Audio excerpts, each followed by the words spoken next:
ഇപ്പോൾ ആരംഭിക്കാൻ പോകുന്നു രാജ്യത്തെ ഏറ്റവും വലിയ വിചാരണ കോടതിയായ ആപ്കി അദാലത്തിൽ രജത് ശർമ്മയോടൊപ്പം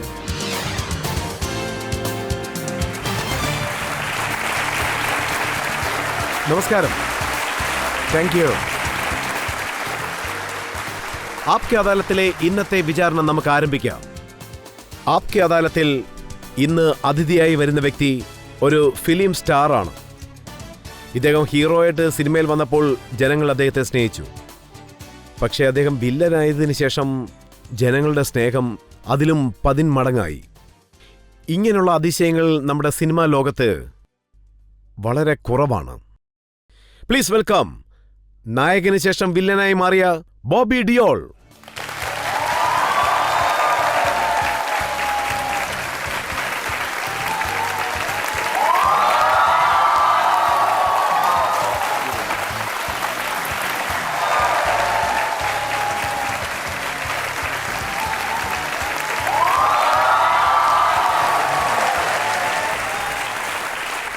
ആപ്കി അദാലത്തിലെ ഇന്നത്തെ ജഡ്ജിയും പ്രത്യേകതകൾ നിറഞ്ഞ വ്യക്തിയാണ്.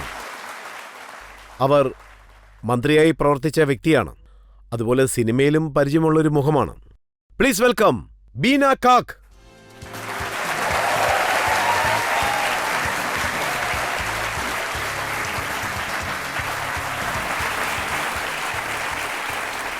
ഇന്നത്തെ നീതിന്യായ കോടതി ഇവിടെ ആരംഭിക്കാം. വരൂ, ഇന്നത്തെ വിചാരണ നമുക്ക് തുടങ്ങാം. ആപ്കി അദാലത്തിലെ ആദ്യത്തെ കുറ്റാരോപണം ഫിലിം സ്റ്റാർ ബോബി ഡിയോളിനെതിരായത്. ആപ്കി അദാലത്തിൽ ഫിലിം സ്റ്റാർ ബോബി ഡിയോളിനെതിരായ കുറ്റാരോപണം ഇദ്ദേഹം തന്റെ തോൽവികളെ മറയ്ക്കാൻ ശ്രമിക്കുന്നു എന്നുള്ളതാണ്. ബോബി, താങ്കളുടെ ബയോഡാറ്റ നോക്കുകയാണെങ്കിൽ മുംബൈയിലെ പ്രശസ്തമായ ജമുനാഭായ് നഴ്സറിയിലാണ് താങ്കൾ പഠിച്ചിരിക്കുന്നത്. മീഠിഭായ് കോളേജിൽ താങ്കൾ ഗ്രാജുവേഷൻ ചെയ്തു. വിദ്യാഭ്യാസത്തിലൊക്കെ താങ്കൾ അടിപൊളിയായിരുന്നു. ഒരിക്കലുമില്ല.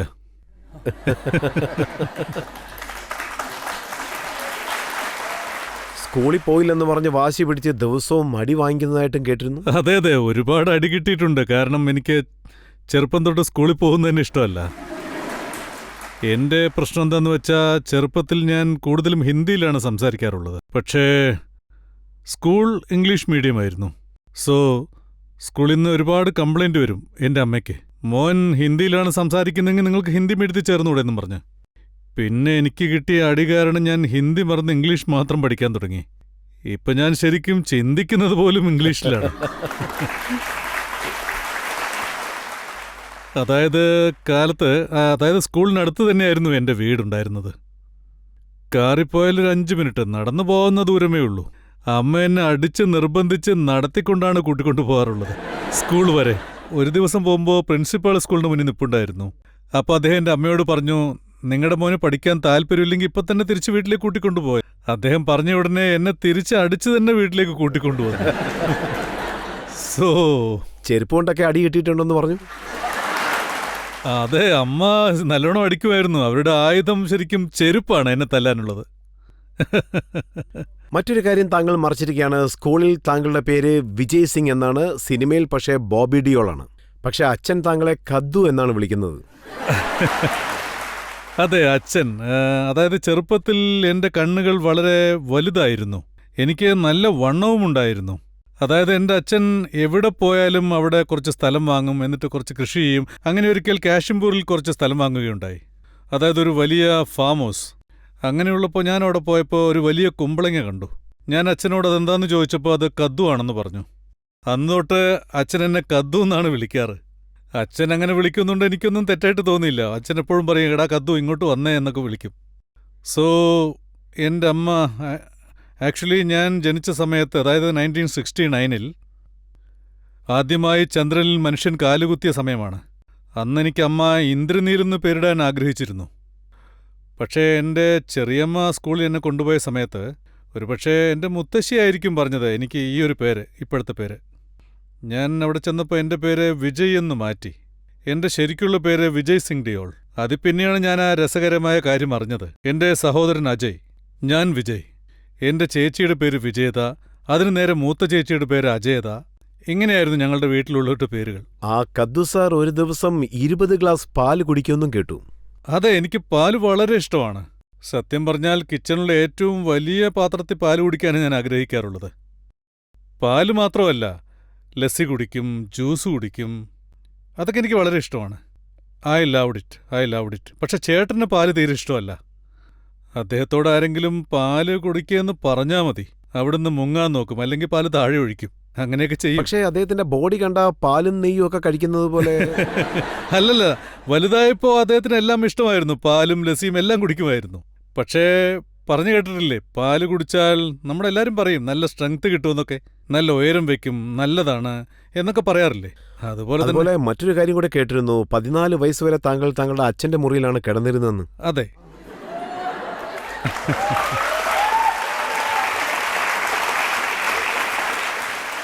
സത്യത്തിൽ ഞാൻ വളരെ ലക്കിയാണ്. ആ 14 വർഷം അമ്മയുടെയോ അച്ഛൻ്റെയോ ഒപ്പം ഒരുമിച്ച് കഴിയാൻ പറ്റിയത്. അതൊരു നല്ല സമയമായിരുന്നു. ചിലപ്പോഴൊക്കെ അച്ഛൻ ഷൂട്ടിംഗ് കഴിഞ്ഞ് ലേറ്റായി വരുമ്പോൾ അദ്ദേഹത്തിന് വേണ്ടി ഞാൻ ഉറങ്ങാതെ കാത്തിരിക്കുമായിരുന്നു. ചിലപ്പോൾ എനിക്ക് എന്തെങ്കിലും ചെറിയ അസുഖം പിടിപെട്ടാൽ ആ സമയത്ത് അച്ഛൻ വളരെ ബിസിയായിരിക്കും. 3-4 ഷിഫ്റ്റൊക്കെ വർക്കുണ്ടാകും. രാത്രി വൈകി വന്നാലും എന്നെ ഇങ്ങനെ കെട്ടിപ്പിടിച്ച് അച്ഛൻ എൻ്റെ കൂടെ കിടക്കും. അപ്പോൾ ഒരു വലിയൊരു കംഫർട്ട് നമുക്ക് കിട്ടും ആ പനിയുള്ള സമയത്തൊക്കെ. അതൊക്കെ എങ്ങനെ പറയാന്നറിയില്ല. So I was very lucky.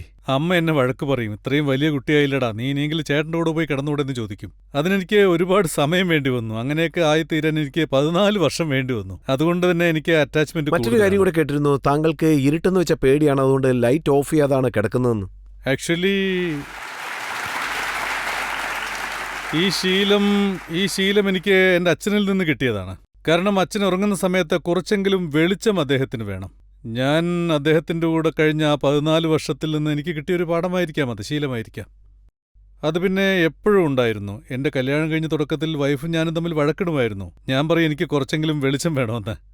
ഇപ്പോൾ അവളും അങ്ങനെ ശീലിച്ചു പോയി എന്ന് പറയാം.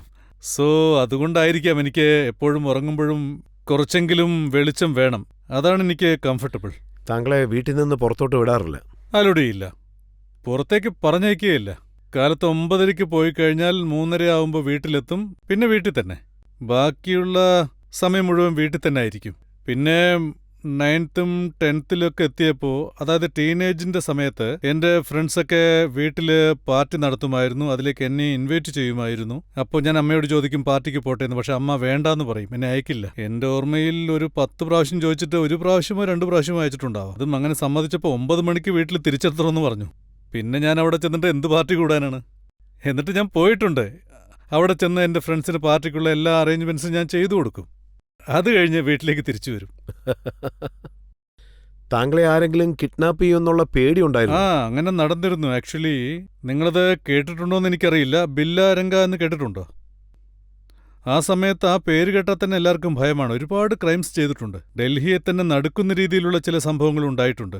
അതുപോലെ ഒരാളെ അവർ കിഡ്നാപ്പ് ചെയ്യുകയാണെങ്കിൽ പിന്നെ അവരെ വിട്ടയക്കില്ലെന്നും പറയാറുണ്ട്. ആ സമയത്ത് ഞാൻ 5-ലോ 6-ലോ പഠിക്കുകയായിരുന്നു. പിന്നെ എൻ്റെ ഒരു ഫ്രണ്ട് ഉണ്ടായിരുന്നു. അവൻ്റെ കൈക്കൊരു പൊട്ടലുണ്ടായിരുന്നു. ആ സമയത്താണ് ഞാൻ അറിഞ്ഞത് അവനെ കിഡ്നാപ്പ് ചെയ്ത് കൊണ്ടുപോയി എന്ന്. അവൻ്റെ ഭാഗ്യത്തിന് ബില്ലിയും രംഗിയും എന്തോ ഒരു കാരണം കൊണ്ട് പിരിഞ്ഞിരിക്കുകയായിരുന്നു. ഒരാൾ അപ്പുറത്ത് കുടുങ്ങി, മറ്റൊരാൾ ഇപ്പുറത്തും കുടുങ്ങി. അവൻ ബില്ലയോടൊപ്പമായിരുന്നു എന്ന് തോന്നുന്നു. അവരവനെ ഒരു ബീഡാക്കടയിൽ ഉപേക്ഷിച്ചിട്ട് പോയതുകൊണ്ട് അവൻ രക്ഷപ്പെട്ടു. ഇതുവരെ ആകെയുള്ളൊരു സർവൈവർ അവൻ മാത്രമാണ്. അവൻ വീട്ടിൽ തിരിച്ചെത്തിയപ്പോൾ പോലീസ് അവനോട് ചോദിച്ച ചോദ്യം എന്താണെന്ന് വെച്ചാൽ, നിന്റെ കൂടെ ആരൊക്കെയാണ് പഠിക്കുന്നത്, നിന്റെ ഫ്രണ്ട്സിൻ്റെ പേരെന്തൊക്കെയാണ്? അവൻ എൻ്റെ പേര് പറഞ്ഞു. ഞാൻ അവൻ്റെ ഫ്രണ്ട് തന്നെയാണല്ലോ. പിന്നെ എൻ്റെ ലൈഫ് മാറിപ്പോയി. അതായത് ഞാൻ കോളേജിൽ പോയിരുന്നപ്പോഴും വീട്ടിലേക്ക് 10 മണിക്ക് മുന്നേ എത്തണം, അതാണ് വീട്ടിൽ പറഞ്ഞിരുന്നത്. കിഡ്നാപ്പ് ആകേണ്ട പയ്യൻ വെളിയിൽ ചുറ്റിയിട്ട് അതെ, അവൻ പാർട്ടിയിലൊക്കെ പങ്കെടുത്ത് എല്ലായിടത്തും കറങ്ങി നടക്കുന്നവനാ. പക്ഷെ ഞാൻ കിഡ്നാപ്പ് ചെയ്യപ്പെടാത്തവൻ. അതായത് ബില്ലയും രംഗയും തൂക്കിലേറ്റി, അവർക്ക് വധശിക്ഷ കിട്ടി. എന്റെ ലൈഫിൽ ഇങ്ങനെയൊക്കെ സംഭവങ്ങൾ ഉണ്ടായിട്ടുണ്ട്. പക്ഷേ താങ്കളെ വീട്ടിൽ തന്നെ പൂട്ടി വെച്ചിരിക്കുകയാണ്. രാത്രിയിൽ ഇരുട്ടെന്ന് വെച്ച പേടി, സ്കൂളിൽ പോകാൻ ഇഷ്ടപ്പെടാത്തൊരു വ്യക്തി, സുഹൃത്തുക്കളും വളരെ കുറവാണ്. ആ വ്യക്തിക്ക് എങ്ങനെ ആക്ടറാകാൻ സാധിച്ചു? എനിക്കിപ്പോഴും ഓർമ്മയുണ്ട്. ഫസ്റ്റ് സ്റ്റാൻഡേർഡിലും സെക്കൻഡ് സ്റ്റാൻഡേർഡിലും ഒക്കെ കുട്ടികളോടൊക്കെ ചോദിച്ചിരുന്നു വലുതായി കഴിയുമ്പോൾ എന്താവണമെന്ന്. എന്നോട് ചോദിച്ചപ്പോൾ ഞാൻ ഹീറോ ആവണമെന്നാണ് പറഞ്ഞത്. ഒരുപക്ഷേ അന്ന് തൊട്ടേ ഹീറോ ആവണമെന്ന് ആഗ്രഹം ഉണ്ടായിരുന്നു. പക്ഷെ എങ്ങനെയാണെന്ന് എനിക്കറിയില്ലായിരുന്നു. അച്ഛൻ്റെ കൂടെ സെറ്റിലേക്ക് പോയിക്കൊണ്ടിരുന്ന സമയത്ത് ഞാൻ ഓരോ കാര്യവും വാച്ച് ചെയ്യാൻ തുടങ്ങി. അച്ഛൻ ഷൂട്ടിങ്ങിൽ പങ്കെടുക്കുന്നത്, പിന്നെ മറ്റു സ്റ്റാർസൊക്കെ കൂടെ ഉണ്ടാവും. പബ്ലിക് ആയിക്കോട്ടെ, പിന്നെ അച്ഛൻ്റെ ഫാൻസ് ആയിക്കോട്ടെ, അച്ഛനെ കാണുമ്പോൾ അവരുടെ കണ്ണുകളിൽ ഒരു സ്നേഹം കാണാൻ കഴിയും. പക്ഷേ മറ്റുള്ള ആർട്ടിസ്റ്റുകളെ കാണുമ്പോൾ അവർക്ക് അങ്ങനെയില്ല. അതൊരു പ്രധാനപ്പെട്ട കാരണമാണ്. ഞാൻ ഹീറോ ആവുമ്പോൾ എൻ്റെ ഫാൻസിൻ്റെയും എൻ്റെ ഓഡിയൻസിൻ്റെയും കണ്ണിൽ അതേ സ്നേഹം ഉണ്ടാവണമെന്ന് ഞാൻ ആഗ്രഹിച്ചു. ആൻഡ് ഐ തിങ്ക് അതാണ് എന്നെ മോട്ടിവേറ്റ് ചെയ്തിരിക്കുന്നത്. കൂടാതെ ആക്ടിംഗ് എനിക്ക് ഒരു പാഷനായിരുന്നു, അത് ലവായി മാറി. എൻ്റെ കരിയറിൻ്റെ തുടക്കം വളരെ നല്ലതായിരുന്നു, പിന്നീടത് നഷ്ടപ്പെടുത്തി. വീണ്ടും അതെനിക്ക് ലഭിച്ചിരിക്കുന്നു, ഒരു സെക്കൻഡ് ചാൻസായി. ദൈവത്തിനോട് ഞാൻ നന്ദി പറയുന്നു. ഒരു സെക്കൻഡ് ചാൻസ് കിട്ടുന്നത് ചെറിയ കാര്യമല്ല, വലിയ കാര്യമാണ്. അത് നിലനിർത്തണമെന്ന് ഞാൻ ആഗ്രഹിക്കുന്നു. ഞാനിപ്പോൾ വളരെ ഡിസിപ്ലിൻഡ് ആണ്. ഇത് ഞാൻ ഒരു 30 വർഷം മുമ്പ് ഇങ്ങനെ ഡിസിപ്ലിൻഡ് ആയിരുന്നെങ്കിൽ അന്ന് എനിക്ക് ഇതിനെക്കുറിച്ച് അറിയില്ലായിരുന്നു. സൃഷ്ടിക്കുന്നതും ഇല്ലാതാക്കുന്നതും എല്ലാം ജനങ്ങളാണ്. അതുകൊണ്ട് പബ്ലിക്കിന് എന്തെങ്കിലും ചോദിക്കാനുണ്ടോ എന്ന് ചോദിക്കാം. സർ, ധരംവീർ എന്ന സിനിമയിൽ ധരം സാറിന്റെ ചെറിയ പ്രായത്തിലെ ക്യാരക്ടറായിട്ട് നിങ്ങളാണ് അഭിനയിച്ചത്. ആ സമയത്തെ മറക്കാൻ പറ്റാത്ത എന്തെങ്കിലും മെമ്മറീസ് ഒന്ന് പങ്കുവെക്കാമോ? ധാരാളമുണ്ട്. ആ ദിവസം എനിക്ക് മറക്കാൻ കഴിയില്ല. അതൊരു സ്പെഷ്യൽ ഡേ ആയിരുന്നു. ഞാനന്ന് സ്കൂളിൽ പോയിട്ട് വന്ന സമയത്ത് അച്ഛൻ എന്നോട് ചോദിച്ചു, അതായത് നീ എൻ്റെ ചെറുപ്പമായിട്ട് അഭിനയിക്കുന്നോ എന്ന്. കാരണം ആ ഏജിൽ എനിക്കൊന്നും അറിയില്ലായിരുന്നു, എനിക്ക് ഭയമില്ലായിരുന്നു. തന്നെയുമല്ല, ആ സമയത്ത് നീയൊരു വലിയ ആക്ടറാവുമെന്ന് എല്ലാവരും പറഞ്ഞുകൊണ്ടിരുന്നൊരു സമയമായിരുന്നു. ഞാൻ ചെയ്യാമെന്ന് അപ്പം തന്നെ പറഞ്ഞു. അന്ന് രാത്രി തന്നെ എനിക്ക് വേണ്ടി ഒരു ഡ്രസ്സ് തയ്യാറാക്കി. പോയ ഉടനെ ഫ്രോക്ക് തരുമെന്ന് ഞാനെങ്ങനെ അറിയാനാ?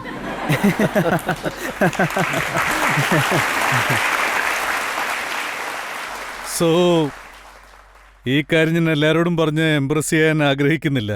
അന്ന് എനിക്ക് 5 or 6 വയസ്സ് കാണും. ആ സമയത്തൊന്നും ആരും അങ്ങനെ ബ്രീഫ്സ് ധരിക്കാറില്ലായിരുന്നല്ലോ, അല്ലേ? സോ അന്ന് ഞാൻ ഡ്രസ്സ് ഇട്ടപ്പോൾ അച്ഛനോട് പറഞ്ഞു, അച്ഛൻ്റെ ഒപ്പം അന്ന് പവൻലാൽ ഉണ്ടായിരുന്നു.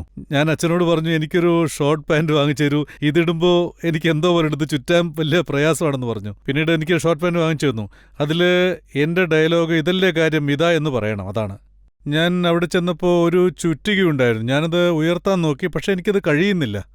അപ്പോൾ പറഞ്ഞു, മോനെ അത് അവിടെ ആ ഡ്യൂപ്ലിക്കേറ്റ് ചുറ്റികയുണ്ട്, അതെടുത്ത് പൊക്കിയാൽ മതി. എനിക്ക് വലിയ വിഷമമായി. എന്താ ഇത്, ഒറിജിനൽ പൊക്കാൻ കഴിയാത്തതുകൊണ്ടല്ലേ ഡ്യൂപ്ലിക്കേറ്റ് വെച്ചിരിക്കുന്നതെന്ന് തോന്നി. എനിക്കത് ഉയർത്താൻ കഴിയില്ലല്ലോ, ഇതല്ലേ ഉയർത്താൻ കഴിയൂ. ഞാൻ ഉയർത്തുന്ന ഒരു ഷോട്ട് എടുത്തു. വരുന്ന വഴിക്ക് ഞാൻ അച്ഛനോട് ചോദിച്ചു, അച്ഛാ എനിക്ക് പേയ്മെൻറ്റ് തന്നില്ലല്ലോ എന്ന്.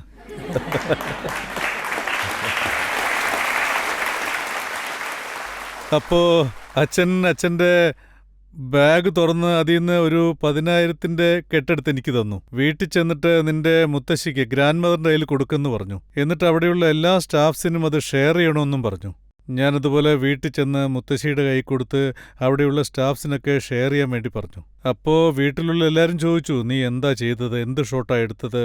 അപ്പോൾ ഞാൻ അന്ന് വീട്ടിലുണ്ടായിരുന്ന ഒരു 20-30 ഹാങ്കേഴ്സ് ഞാൻ പൊട്ടിച്ചു. ഞാൻ ഇങ്ങനെയാണ് ചെയ്തതെന്ന് അടിച്ചു കാണിച്ചിട്ട്. സോ ഇതൊരു മനോഹരമായ ഓർമ്മയാണ്. അച്ഛൻ്റെ ചെറിയ പ്രായം അഭിനയിച്ചുകൊണ്ടാണ് ഞാൻ എൻ്റെ സിനിമാ ജീവിതം തുടങ്ങിയത്. അദ്ദേഹത്തിൻ്റെ ചൈൽഡ്ഹുഡായിട്ട് അഭിനയിച്ചു. അതുപോലെ എൻ്റെ അച്ഛൻ്റെ ലാസ്റ്റ് ഫിലിം ഇക്കീസ്, ആ പടത്തിൽ അദ്ദേഹം യുവാവായി അഭിനയിച്ചൊരു പോർഷൻ ഉണ്ടായിരുന്നു. അതിന് ശബ്ദം കൊടുത്തത് ഞാനാണ്.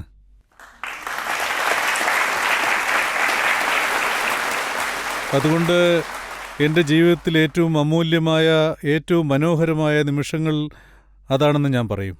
അദ്ദേഹത്തിൻ്റെ അവസാനത്തെ ചിത്രത്തിനും ഞാൻ ശബ്ദം കൊടുത്തിരുന്നു. അതെനിക്ക് വളരെ സ്പെഷ്യലായിട്ടുള്ളൊരു കാര്യമാണ്. ഇപ്പോൾ നമുക്കൊരു ബ്രേക്ക് എടുക്കാം. ബ്രേക്കിന് ശേഷം ആപ്കി അദാലത്തിൽ ബോബി ഡിയോളിന് മേലുള്ള അടുത്ത കുറ്റാരോപണം എന്താണെന്ന് നോക്കാം. താന്യ എൻ്റെ ജീവിതത്തിലേക്ക് വന്നില്ലായിരുന്നെങ്കിൽ ഞാൻ ഒരിക്കലും ഇങ്ങനെ ഇരുന്ന് സംസാരിക്കില്ലായിരുന്നു.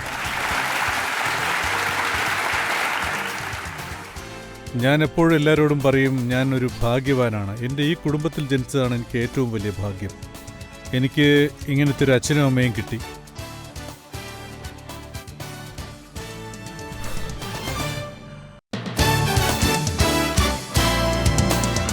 Welcome back. ആപ്കി അദാലത്തിൽ ഇന്ന് നമ്മൾ വിചാരണ നടത്തിക്കൊണ്ടിരിക്കുന്നത് ബോബി ഡിയോളിനോടാണ്.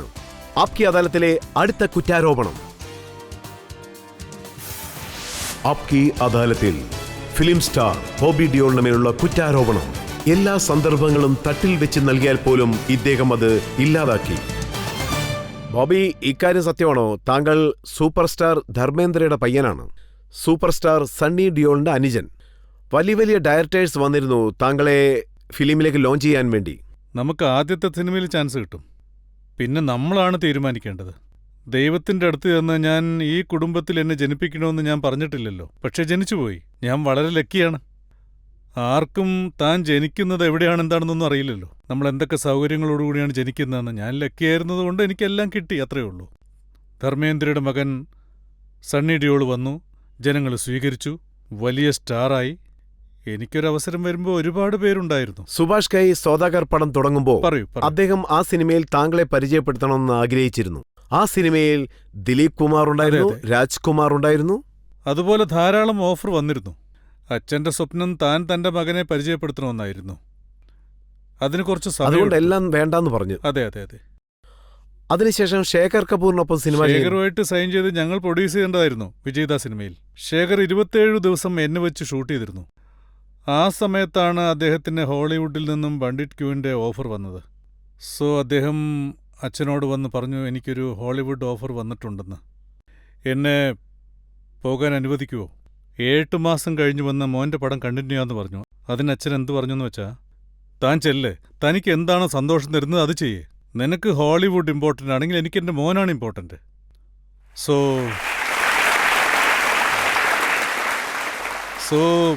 എൻ്റെ വിധിയിൽ രാജ് സന്തോഷിയാണ് എഴുതിയിരിക്കുന്നതെന്ന് തോന്നുന്നു. എൻ്റെ ആദ്യത്തെ സിനിമ രാജുവായിട്ടായിരുന്നു. ഒരു 2-3 വർഷത്തെ ജേണിയായിരുന്നു. ശരിക്കും ഒരു വലിയ ജേണി. അതായത് അന്നൊക്കെ സിനിമ പൂർത്തിയാക്കാൻ 2-3 വർഷം വേണമായിരുന്നു. പക്ഷേ രാജ്കുമാർ സന്തോഷിയോടൊപ്പം താങ്കളുടെ ഒരു സിനിമ വരുന്ന സന്ദർഭത്തിൽ താങ്കളുടെ മൂത്ത ജ്യേഷ്ഠൻ എപ്പോഴും താങ്കളോടൊപ്പം ഒരു നിഴലായിട്ടുണ്ടായിരുന്നെന്ന്.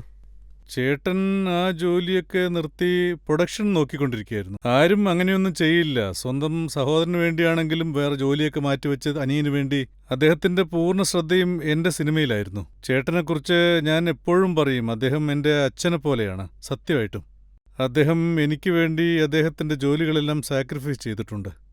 പക്ഷേ കുറച്ച് സമയം കൂടുതലെടുത്തു വന്നു മാത്രം. ആ പടം തീർക്കാൻ രാജിന് കുറച്ച് സമയം വേണ്ടി വന്നു. ഗായൽ പുറത്തു വരാനും കുറച്ച് സമയമെടുത്തു. അതായത് പക്ഷേ ആ സമയത്ത് താങ്കൾക്ക് ആ ഉത്തരവാദിത്വം ഇല്ലായിരുന്നു. താങ്കളുടെ ആദ്യത്തെ സിനിമയാണ്. രാജ്കുമാർ സന്തോഷി ഒരു വലിയ ഡയറക്ടറാണ്. ഞാൻ സൺഗ്ലാസ് ഊരില്ലെന്നുള്ള വാശിയിലായിരുന്നു താങ്കളപ്പോൾ. അതെ, അങ്ങനെയായിരുന്നു. നോക്കിയേ, ഇപ്പോഴും ഞാൻ സൺഗ്ലാസ് ഇട്ടുകൊണ്ടാ വന്നിരിക്കുന്നത്. എന്റെ ജീവിതത്തിൽ എനിക്ക് ഒരു കാര്യം ഇഷ്ടപ്പെട്ടെന്ന് വെച്ചാൽ അത് എല്ലാം എൻ്റെ അച്ഛനിൽ നിന്ന് എനിക്ക് കിട്ടിയതാണ്. അതായത് ഗ്ലാസ് വയ്ക്കുന്നത്, അദ്ദേഹത്തിൻ്റെ ഫോട്ടോ ആയാലും വീഡിയോ ആയാലും എന്താണെങ്കിലും അദ്ദേഹത്തിന് കണ്ണാടിയിട്ട് കാണുന്നത് എനിക്ക് വളരെ ഇഷ്ടമാണ്. ഞാൻ അദ്ദേഹത്തിൻ്റെ കബോർഡിൽ അദ്ദേഹത്തിൻ്റെ ഗ്ലാസ് ഞാൻ അന്വേഷിക്കാറുണ്ട്. പക്ഷേ അവിടെ ഉണ്ടാവില്ല. കാരണം കോസ്റ്റ്യൂമിനനുസരിച്ച് ഷൂട്ടിങ്ങിൽ കണ്ണാടി കൊടുക്കുമല്ലോ, അതുകൊണ്ടായിരിക്കാം. അന്ന് ഞാൻ വിചാരിച്ചിരുന്നു വലിയവനായി കഴിയുമ്പോൾ ഒരു ഗ്ലാസ് കളക്ഷൻ തന്നെ ഇവിടെ ഉണ്ടാക്കണമെന്ന് ആഗ്രഹിച്ചിരുന്നു. പിന്നീട് ഞാനൊരു കണ്ണട വാങ്ങിച്ചു. അത് ശരിക്കും വളരെ ഇൻട്രസ്റ്റിംഗ് ആയിരുന്നു. അപ്പോൾ രാക്ഷിയുമായിട്ട് ഊട്ടിയിലായിരുന്നു ഷൂട്ടിംഗ്. ലവ് തുജെ ലവ് കർത്താഹും. ഞാൻ അദ്ദേഹത്തോട് ചോദിച്ചു ഇത് ഇട്ടോട്ടെ എന്ന്. അദ്ദേഹം പറഞ്ഞു ഇത് ഇടരുതെന്ന്. അപ്പോൾ എനിക്ക് ആകെ വല്ലാതായി. ഞാൻ എന്നിട്ട് സന്തോഷിൻ്റെ അടുത്ത് പറഞ്ഞു. അദ്ദേഹം എൻ്റെ ഫ്രണ്ടായി. ഞാൻ സന്തോഷിനോട് ചോദിച്ചു, ഞാൻ ഈ ഗ്ലാസ് ഇട്ടോട്ടെ എന്ന് ചോദിച്ചു. യാ ബോബി, വേർ ഇട്ടോ. അങ്ങനെയാണ് ഞാൻ ഈ ഗ്ലാസ് ഇടുന്നത്. അന്ന് എനിക്കറിയില്ലായിരുന്നു. പക്ഷേ ആ സിനിമ ഇറങ്ങിയപ്പോൾ എല്ലാവരും ഗ്ലാസിന് ഫാനായി. അതായത് തിങ്സ് ജസ്റ്റ് ഹാപ്പൻ. അതായത് നമ്മൾ ഓരോരിക്കലും ഓരോന്ന് ചെയ്യുമ്പോൾ നിങ്ങൾക്ക് അറിയില്ല ഇതെങ്ങനെയൊക്കെ ഉണ്ടാവുമെന്ന് നടക്കുമെന്ന്. അതായത് ഒരു ആക്ടർ എന്ന നിലയ്ക്ക് പെർഫോം ചെയ്യുമ്പോൾ അതിൽ ആത്മാർത്ഥത ഉണ്ടായിരിക്കണം. അപ്പോൾ ഒരു നല്ല റിസൾട്ട് എന്തായാലും കിട്ടും. പക്ഷേ സണ്ണി താങ്കളെ ഒരു വലിയ സ്റ്റാർ ആക്കണമെന്ന് ആഗ്രഹിച്ചിരുന്നു. ആ സിനിമയിൽ താങ്കളുടെ എൻട്രി അടിപൊളിയായിരിക്കണം, ഗ്രാൻഡ് ആയിരിക്കണം. അതിനുവേണ്ടി അദ്ദേഹം താങ്കളെ കുതിരയിൽ വരുന്നത് പോലെ പരിചയപ്പെടുത്താൻ ആഗ്രഹിച്ചു. അല്ല, അങ്ങനെയല്ല. സിനിമ എടുത്തിരുന്നു. പക്ഷേ ചേട്ടൻ അതിനെയും കുറച്ച് ബിൽഡപ്പ് ചെയ്യണമെന്ന് ആഗ്രഹിച്ചിരുന്നു. അന്ന് ആ സിനിമയിൽ ഞാനൊരു പുലിയുമായിട്ട് ഫൈറ്റ് ചെയ്യുന്നൊരു സീനുണ്ടായിരുന്നു. ഇന്ത്യയിൽ ഒരു പുലിയുമായിട്ടുള്ള ഫൈറ്റ് വേണമെന്ന് ആലോചിച്ചു. ആ പുലിയെ കണ്ടത് ഷോക്കായിപ്പോയി, വേണ്ടെന്ന് തീരുമാനിച്ചു. പിന്നീട് ചേട്ടൻ അന്വേഷിച്ചപ്പോൾ ഇറ്റലിയിൽ ഒരു പുലിയുണ്ട്. ഒരു വ്യക്തി ഒരു സൂ നടത്തുന്നുണ്ട്. നല്ല ട്രെയിൻ ചെയ്ത പുലിയുണ്ട് അവിടെ. അവിടെയുള്ള ആനിമൽസിനെ എല്ലാം പരിശീലിപ്പിച്ചിട്ടുണ്ട്. ഞങ്ങൾ അങ്ങോട്ട് ചെന്നു. പുലിയുമായിട്ടുള്ളൊരു ഫൈറ്റ് എടുത്തു. എനിക്ക് അവിടെ ചെന്ന് വേറൊന്നും ചിന്തിക്കാനില്ലായിരുന്നു. നീളമുള്ള ഒരു കമ്പിയിൽ മീറ്റ് തൂക്കിയിടും. അവിടുന്ന് പുലി ഓടിവരും. ഇത് തിന്നാനാണ് പുലി വരുന്നത്. ഞാനതിൻ്റെ താഴെ കൈ മാത്രം വെച്ചാൽ മതി. ഞാൻ വിചാരിക്കും ഒരു പട്ടി കടിച്ചാൽ തന്നെ പ്രശ്നമാണ്. അപ്പോൾ പുലി കടിച്ചാൽ എന്താവും അവസ്ഥ? ചത്തുപോവില്ലേ? പക്ഷേ എന്നാലും ഞാൻ ചെയ്തു. ആസ് ആൻ ആക്ടർ അത് ചെയ്തേ പറ്റൂ. ആ സിറ്റുവേഷന്, ആ കഥയ്ക്കനുസരിച്ച് അത് ചെയ്തേ പറ്റൂ. അഴുക്ക് വെള്ളം, തണുത്ത വെള്ളം, വെയിൽ, ഇതെല്ലാം you have do it. So അതിനുശേഷം ചേട്ടൻ ഡിസൈഡ് ചെയ്തു. ഞാൻ ആരംഭത്തിൽ കുതിരയിൽ വരുന്ന സീൻ നമ്മൾ ഇംഗ്ലണ്ടിൽ പോയി എടുക്കാം, നല്ലൊരു കുതിരയെ വെച്ച്. അത് ലേക്ക് ഡിസ്ട്രിക്റ്റിലാണ് ചെയ്തിരുന്നത്. സോ അത് ചെയ്യുമ്പോൾ ആദ്യത്തെ ഷോട്ട് ഹെലികോപ്റ്ററിൽ ഇരുന്നുകൊണ്ട് ഷൂട്ട് ചെയ്തിരുന്നു ഞങ്ങളുടെ ടിനു വർമ്മ, ഞങ്ങളുടെ ഫൈറ്റ് മാസ്റ്റർ. ആദ്യത്തെ ടേക്ക് നല്ല ടേക്കായിരുന്നു. ക്യാമറയിൽ എന്തോ ഫോൾട്ട് ഉള്ളതുകൊണ്ട് രണ്ടാമത്തെ ടേക്ക് വളരെ വേഗത്തിലോടുന്ന സീനിൽ കുറച്ച് മുമ്പായിട്ട് അവിടെ ഒരു കുതിരയെ നിർത്തിയിട്ടുണ്ടാവും. അത് കാണുമ്പോൾ വേഗത്തിലോടി വരുന്ന കുതിര പെട്ടെന്ന് നിൽക്കും. ഞാൻ കുതിരയിൽ വേഗത്തിൽ വന്നുകൊണ്ടിരിക്കുമ്പോൾ അവിടെ നിന്നുകൊണ്ടിരുന്ന കുതിര അത് അതിൻ്റെ സ്ഥാനത്തല്ലായിരുന്നു, അത് കുറച്ച് മാറിയാണ് നിന്നിരുന്നത്. എൻ്റെ മുട്ടുകാൽ അതിൻ്റെ പുറകെ ചെന്ന് ഇടിച്ചു. ഞാൻ കാറ്റിൽ പറന്നു. പിന്നെ I broke my leg. So അവിടെ ചേട്ടനുണ്ടായിരുന്നു. എൻ്റെ അവസ്ഥ വളരെ മോശമായിരുന്നു. ചേട്ടൻ എന്നെ ഇങ്ങനെ തൂക്കിയെടുത്ത് തോളിലിട്ടു. അപ്പോൾ എനിക്കൊരു വിശ്വാസം ഉണ്ടായിരുന്നു, എനിക്കൊന്നും സംഭവിക്കില്ല, എൻ്റെ ചേട്ടൻ കൂടെയുണ്ടെന്ന്. അന്ന് രാത്രി തന്നെ ഞങ്ങൾ ലണ്ടനിൽ പോയി അവിടെ തന്നെ സർജറി ചെയ്തു. ഇപ്പോഴും എൻ്റെ കാലിൽ 6 ആഡുണ്ട്. പിന്നെ നിങ്ങളുടെ കല്യാണം ഇടവ മാസത്തിലാണ് നടന്നതെന്ന് പറഞ്ഞില്ലേ? എൻ്റെ കല്യാണവും ഇടവ മാസത്തിലായിരുന്നു നടക്കാനിരുന്നത്. പക്ഷേ എൻ്റെ കാലിന് പരിക്ക് പറ്റിയതുകൊണ്ട് കല്യാണം നടന്നില്ല. ഈ 30-ാം തീയതി വന്നാൽ എൻ്റെ കല്യാണം കഴിഞ്ഞിട്ട് 30 വർഷമായി.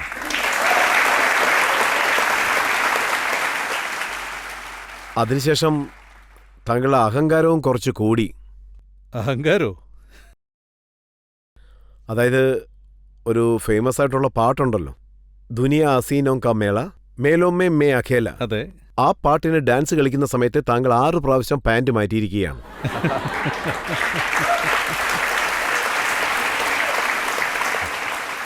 ആ പാട്ടിന് ഞാൻ എത്രമാത്രം ബുദ്ധിമുട്ടെന്നറിയാം. അത് ഞാൻ ആദ്യമായിട്ട് ചെയ്യുന്ന ഡാൻസാണ്. എനിക്ക് ഡാൻസ് ഇഷ്ടമാണ്, പക്ഷേ അത്രയ്ക്കുള്ള ഡാൻസ് എനിക്ക് അറിയില്ല എന്ന് മാത്രം. അന്നത്തെ സമയത്ത് ഇപ്പം നമ്മൾ AC യിലല്ലേ ഈ സ്റ്റുഡിയോയിലിരിക്കുന്നത്. അന്നൊന്നും AC ഇല്ല. ശരിക്കും പറഞ്ഞാൽ വളരെ ഫാസ്റ്റായിട്ടുള്ള സ്റ്റെപ്സാണ് തന്നത് ചിന്നി സാർ. എൻ്റെ കറുത്ത ജീൻസ് വേർവിൽ മുങ്ങിപ്പോകും. അങ്ങനെ നനഞ്ഞ് ഒരിടത്ത് ഇരിക്കുന്ന സമയത്ത് ശരീരത്തിൽ സോൾട്ട് അതിൽ അലിഞ്ഞ് അത് വെള്ള കളറായി മാറും. ഓരോ 10 ഷോട്ടിന് ശേഷവും എനിക്ക് ഡ്രസ്സ് മാറ്റേണ്ടി വന്നു. അത് വളരെ നന്നായിരുന്നു. ഞാൻ ശരിക്കും എൻജോയ് ചെയ്തു. അത്രയ്ക്കത് പ്രശസ്തമാവുമെന്ന് ഞാൻ കരുതിയില്ല. ഇപ്പോഴും അത് പ്രശസ്തമാണ്. ആ ഒരു കാര്യം ഡിയോളിന് ഡാൻസ് കളിക്കാൻ അറിയില്ലെന്നുള്ളത് എല്ലാവരും അറിഞ്ഞു. അതായത് എന്നെ സംബന്ധിച്ചിടത്തോളം ഓഡിയൻസാണ് പറയുക. അച്ഛനും ചേട്ടനും ഡാൻസ് ചെയ്യുന്നത് ഓഡിയൻസ് കണ്ട് എൻജോയ് ചെയ്യാറുണ്ട്. കാരണം അവർ ഡാൻസ് ചെയ്യുന്നത് പെർഫെക്റ്റ് ആയിരിക്കണമെന്ന് ചിന്തിക്കില്ല. ഇപ്പോൾ ഓഡിയൻസിൻ്റെ കാര്യം എടുക്കൂ. പലർക്കും ഡാൻസ് ചെയ്യാൻ അറിയില്ല, പക്ഷേ ഡാൻസ് എൻജോയ് ചെയ്യാൻ അവർക്ക് കഴിയും. ഞാൻ എങ്ങനെ ഡാൻസ് ചെയ്യുന്നു ഓർത്ത് വിഷമിക്കില്ല. ഇങ്ങനെയാണ് ലൈഫിൽ സംഭവിക്കുക. അങ്ങനെയായിരുന്നു ചേട്ടനും അച്ഛനും ഒക്കെ ഡാൻസ് ചെയ്തിരുന്നത്. അതൊരു യൂണിക് സ്റ്റൈലായിരുന്നു. മനീഷ കൊയ്രാളോടൊപ്പം താങ്കൾ ആടിയ ഡാൻസിനെ കുറിച്ച് ധാരാളം പേര് പറഞ്ഞിരുന്നു. താങ്കൾ ഒരേ സ്ഥലത്ത് നിന്ന് ഡാൻസ് കളിച്ചു. അന്ന് എൻ്റെ പരിക്ക് ശരിയായിരുന്നില്ല. അതായത് എൻ്റെ സെക്കൻഡ് ഓപ്പറേഷൻ അപ്പോഴായിരുന്നു നടന്നത്. അകത്ത് മുട്ടുകാലിലെ എല്ലുകൾ ചേർന്നില്ല എന്ന് പറഞ്ഞു. പക്ഷേ എനിക്ക് ഷൂട്ടിങ്ങിന് പോയേ പറ്റൂ. വളരെ ഡിലേ ആയിപ്പോയി. അതുകൊണ്ടാണ് എനിക്ക് അങ്ങനെ ഒരു സ്റ്റെപ്പ് തന്നത്. പക്ഷേ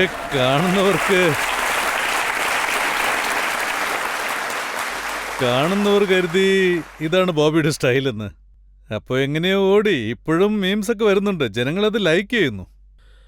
അപ്പോൾ താങ്കളും സണ്ണിയും ചേർന്ന് ഒരു സിനിമയിൽ ഡാൻസ് കളിച്ചിട്ടുണ്ടോ? ഉണ്ടല്ലോ. ചേട്ടൻ അന്ന് ദില്ലഗി എന്നൊരു പടം ഡയറക്റ്റ് ചെയ്തിരുന്നു.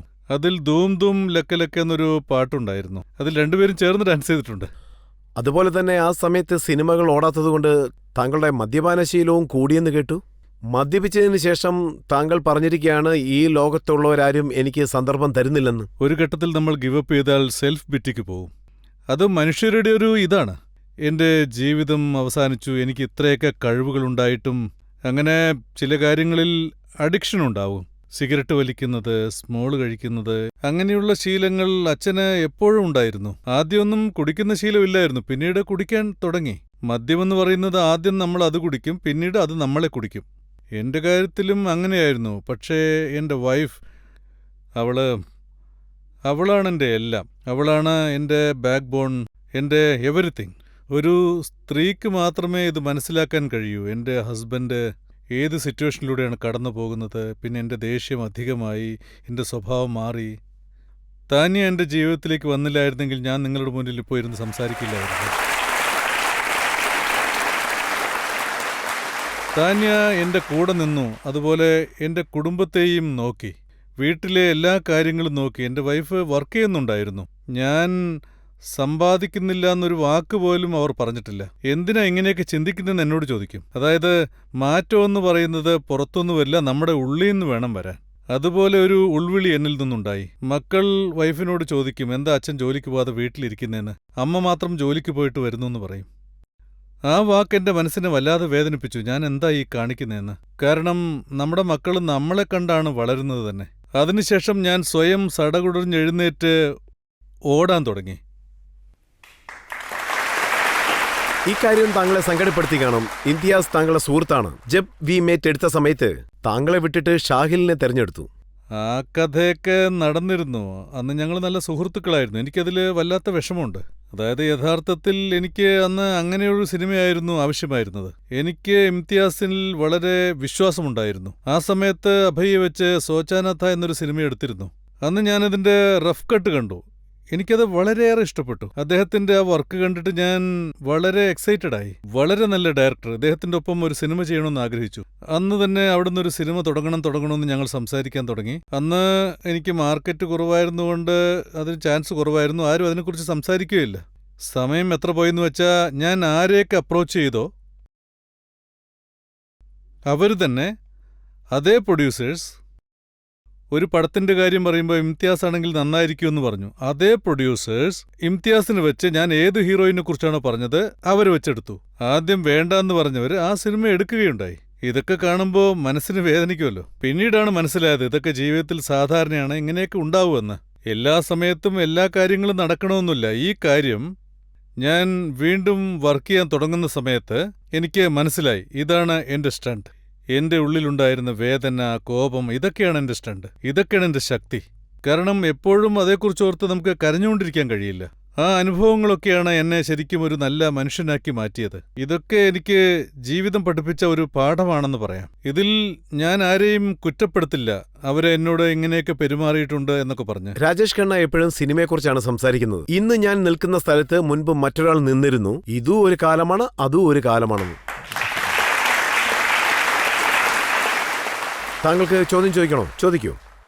ബോബി സർ, ഇപ്പം നിങ്ങൾ താനിയെപ്പറ്റി പറഞ്ഞില്ലേ, അവര് നിങ്ങൾക്ക് വളരെ സപ്പോർട്ടാണെന്ന് പറഞ്ഞു. പക്ഷെ താങ്കളെപ്പറ്റി ഞങ്ങൾ ഒരു കാര്യം വായിച്ചിരുന്നു. താങ്കളുടെ കഷ്ടകാല സമയത്ത് താങ്കളുടെ വൈഫ് താനിയെ തങ്ങളെ ഒരുപാട് കുറ്റം പറഞ്ഞു എന്ന്, വിട്ടിട്ട് പോയെന്നും പറഞ്ഞു. ഇതൊക്കെ സത്യമാണ് സർ? എന്തൊരു ജോക്ക് കേൾക്കുന്ന പോലെയുണ്ട്. ഞാൻ അതാണ് പറഞ്ഞു വരുന്നത്. സ്ത്രീകൾ വളരെ സ്ട്രോങ് ആണ്. ഐ തിങ്ക് ഒരു ആണിന് മസിലൊക്കെ വേണമെങ്കിൽ പെരുപ്പിച്ച് കാണിക്കാം. പക്ഷെ ദൈവം മനസ്സും തലച്ചോറും സ്ത്രീകൾക്ക് സ്ട്രോങ് ആയി കൊടുത്തിട്ടുണ്ട്. അതാണ് എനിക്ക് പറയാനുള്ളത്. എന്റെ വൈഫ് എന്നെ ഒരിക്കലും തനിച്ചാക്കിയിട്ടില്ല. എപ്പോഴും ഭീഷണിപ്പെടുത്തും, കുടിക്കുന്നത് നിർത്തിയില്ലെങ്കിൽ ഞാൻ ഉപേക്ഷിച്ചിട്ട് പോകുമെന്നും പറഞ്ഞ്. പലപ്പോഴും ഭീഷണിപ്പെടുത്തിയിട്ടുണ്ട്, പക്ഷെ പോയിട്ടില്ല, ഞാൻ കുടി നിർത്തിയിട്ടുമില്ല. ഇത് പലതവണ സംഭവിച്ചിട്ടുണ്ട്. താങ്കൾക്ക് താങ്കളുടെ വൈഫാണോ സ്റ്റൈലിസ്റ്റ്? എനിക്ക് ഷോപ്പിംഗ് എന്നൊരു ദുശീലമുണ്ട്. രാത്രി എനിക്ക് ഉറക്കം വന്നില്ലെങ്കിൽ ഓൺലൈൻ ഷോപ്പിംഗ് ഞാൻ ചെയ്യും. എൻ്റെ വൈഫ് അടുത്ത ദിവസം പറയും, ഇതാ കണ്ടില്ലേ എത്രയാ ബില്ല് വന്നിരിക്കുന്നതെന്ന് ചോദിക്കും. ഞാൻ പറയും സോറി, ഇനി ഞാൻ ചെയ്യില്ലെന്ന് പറയും. ആ ഡ്രസ്സ് എനിക്ക് സ്റ്റൈലിംഗ് ചെയ്യും. നീ വഴക്ക് പറഞ്ഞാലും ഇത് നന്നായിട്ടുണ്ടല്ലോ, ഈ ക്രെഡിറ്റൊക്കെ നിനക്കല്ലേന്ന് ഞാൻ പറയും. ഷോപ്പിംഗ് ചെയ്യുന്നത് ഞാനാണ്. അതായത് അവരെനിക്ക് സ്റ്റൈലിംഗ് ചെയ്യുന്നുണ്ട്. എൻ്റെ ചില ശീലങ്ങളൊക്കെ എങ്ങനെ മാറിയെന്ന് വെച്ചാൽ 30 വർഷമായിട്ട് ഞാൻ എന്ത് ഡ്രസ്സാണ് ഇടുന്നതെന്ന് എനിക്കറിയില്ല. അവരാണ് തീരുമാനിക്കുക. ഇന്ന് ഇതിട്ടാ മതി എന്നൊക്കെ പറയും. താനെയാണ് ഇതും ചൂസ് ചെയ്തത്. പിന്നെ എൻ്റെ മക്കളും ചീത്തയായിപ്പോയി. താനെയാണ് അവർക്കും സ്റ്റൈലിംഗ് ചെയ്യുന്നത്. എൻ്റെ വൈഫാണ് ഞങ്ങളെയൊക്കെ ചീത്തയാക്കിയത്. താങ്കളുടെ ഒരു മകൻ ഫോട്ടോഷൂട്ട് എടുക്കുന്നതായിട്ട് കേട്ടു. താങ്കളുടെ ഫോട്ടോഷൂട്ടിന് വരാറുണ്ടോ? അവൻ ഹീസ് വെരി ടാലന്റഡ്. അവൻ കോവിഡ് സമയത്ത് അവന് പടങ്ങൾ വളരെ ഇഷ്ടമാണ്. പടങ്ങൾ എങ്ങനെയാണ് എടുക്കുന്നത്, എങ്ങനെയാണ് എഡിറ്റ് ചെയ്യുന്നത്, അതെങ്ങനെയാണ് സ്ക്രീനിൽ കൊണ്ടുവരുന്നത്, എങ്ങനെ നിർമ്മിക്കുന്നു, എങ്ങനെ സൗണ്ട് എഫക്റ്റ് കൊടുക്കുന്നു, എങ്ങനെയാണ് ഡബ്ബിംഗ് ചെയ്യുന്നത്, ഇതൊക്കെ വാച്ച് ചെയ്തുകൊണ്ടിരിക്കും. അതൊക്കെ സ്വയം അവൻ പഠിച്ചതാണ്. പിന്നീട് അവൻ ഫിസിക്കലായിട്ട് വർക്ക് ചെയ്തു, വളരെ ചെറുപ്പത്തിൽ തന്നെ. ഇപ്പോൾ അവന് 21 വയസ്സായി. പിന്നീട് അവൻ ഡാൻസിൽ കോൺസെൻട്രേറ്റ് ചെയ്തു. ഡിയോൾ ഡാൻസ് ശരിക്ക് ചെയ്യില്ല എന്ന് പറയും, പക്ഷേ അവനതറിയാം. അവൻ ഡാൻസിൽ വളരെ ട്രെയിനപ്പായി. യൂട്യൂബ് വീഡിയോസൊക്കെ കണ്ട് വളരെ നന്നായി പഠിച്ചിട്ടുണ്ട്. പക്ഷെ കോവിഡിന് ശേഷം he went through the phase. അതൊരുപാട് പേർക്ക് നടന്നിട്ടുണ്ട്. മനസ്സിനകത്തൊരു ഭയം വരും, എപ്പോഴും മാസ്ക് ഇട്ടുകൊണ്ട് നടക്കുക. അങ്ങനെ ഒരുപാട് നാൾ അവൻ അത് കണ്ടിന്യൂ ചെയ്യുന്നുണ്ടായിരുന്നു. അവിനാഷ് ഗോരേക്കർ എന്ന എൻ്റെ ഒരു നല്ല ഫ്രണ്ട്, അദ്ദേഹം ഫൈനലായി എന്നോട് പറഞ്ഞു, അവനെ നീ എൻ്റെ അടുത്തേക്ക് അയക്കേ, ഞാൻ നോക്കിക്കോളാന്ന്. 1 വർഷം അവിടെ ചെന്ന് ഫോട്ടോഗ്രാഫി ചെയ്തു. അതിന് മുൻപ് തൊട്ട് തന്നെ അവന് ഫോട്ടോഗ്രാഫി വളരെ ഇഷ്ടമായിരുന്നു. പക്ഷെ ഞാൻ ഇപ്പോൾ ഇടുന്ന ഇൻസ്റ്റാഗ്രാം ഫോട്ടോഗ്രാഫിയൊക്കെ കണ്ടാൽ താഴെ ഞാൻ അവൻ്റെ പേരെഴുതും. അവൻ ഇൻസ്റ്റാഗ്രാം ക്ലോസ് ചെയ്തു, അവന് ഫോളോവേഴ്സ് ഒന്നും വേണ്ടെന്ന്. സോ അവനാണ് ഒരുപാട് ഫോട്ടോസ് എടുത്തത്. അങ്ങനെയാണെങ്കിൽ അദ്ദേഹത്തിന് ഹീറോ ആകാനുള്ള ചാൻസ് കിട്ടുമോ? എൻ്റെ 2 മക്കളും ഹീറോ ആവും. എന്തു ചെയ്യാനാ, ഈ ഇൻഡസ്ട്രി അങ്ങനെയാണ്. ഓരോരുത്തരും ചിന്തിക്കും എനിക്ക് എഞ്ചിനീയർ ആവണം, ഡോക്ടർ ആവണം. ഏത് പ്രൊഫഷനിലാണെങ്കിലും എല്ലാവരുടെയും മനസ്സിൽ അതുണ്ടാകും, എനിക്ക് ആക്ടർ ആവണമെന്ന്. ഈ പ്രൊഫഷൻ അങ്ങനെയാണ്. യുനോ, ഈ കുടുംബത്തിലാണ് അവർ ജനിച്ചത്. എല്ലാ ആക്ടേഴ്സിനും അവർ കണ്ടിട്ടുണ്ട്, ഈ ജീവിതം കണ്ടിട്ടുണ്ട്. ഞാൻ എൻ്റെ മൂത്ത മോനെ ഫിനാൻസാണ് പഠിപ്പിച്ചത്. അവൻ NYU ഈസ്റ്റേണിൽ ചെന്ന് വളരെ നന്നായി പഠിച്ച് നല്ല മാർക്കോടുകൂടി പാസ്സായി. ഞാൻ കരുതി ഒരുപക്ഷെ അവൻ അമേരിക്കയിൽ ചെന്ന് സെറ്റിലാവുമെന്നാണ് കരുതിയത്. എനിക്കും അമേരിക്കയിലേക്ക് പോകാൻ, അവന് വലിയ വീടുണ്ടാവും, അവൻ ജോലിക്ക് പോകും, അവിടെ ചെന്ന് അവധി ആഘോഷിക്കാമെന്ന് വിചാരിച്ചു. പക്ഷേ അവൻ ആക്ടർ ആവണമെന്ന്. സോ ഇപ്പോൾ അവൻ ആക്ടിങ് പഠിച്ചുകൊണ്ടിരിക്കുക, കോഴ്സസിനൊക്കെ പോകുന്നുണ്ട്. ഇപ്പോൾ നമുക്കൊരു ബ്രേക്ക് എടുക്കാം. ബ്രേക്കിന് ശേഷം ആപ്കി അദാലത്തിൽ ബോബി ഡിയോളിനോടുള്ള അടുത്ത കുറ്റാരോപണം നമ്മൾ ചോദിക്കും. ഹീറോ എപ്പോഴും ഹീറോ തന്നെയാണ്. പക്ഷേ ചില പടങ്ങളിൽ ക്യാരക്ടേഴ്സിനെ നോക്കുമ്പോൾ തിയേറ്ററിൽ നിന്ന് പുറത്തു വരുമ്പോൾ അത് നമ്മോടൊപ്പം തന്നെ ഉണ്ടാവും. അതുപോലെയുള്ള ക്യാരക്ടേഴ്സ് തിരഞ്ഞെടുക്കണമെന്നാണ് വിചാരിച്ചത്. അതുപോലെയുള്ള പടങ്ങളിൽ അഭിനയിക്കണമെന്ന് ആഗ്രഹിച്ചു. റേപ്പിസ്റ്റ്, കറപ്റ്റ്, കൊലപാതകി, അതും ബാബ എന്നുള്ള പേരിൽ.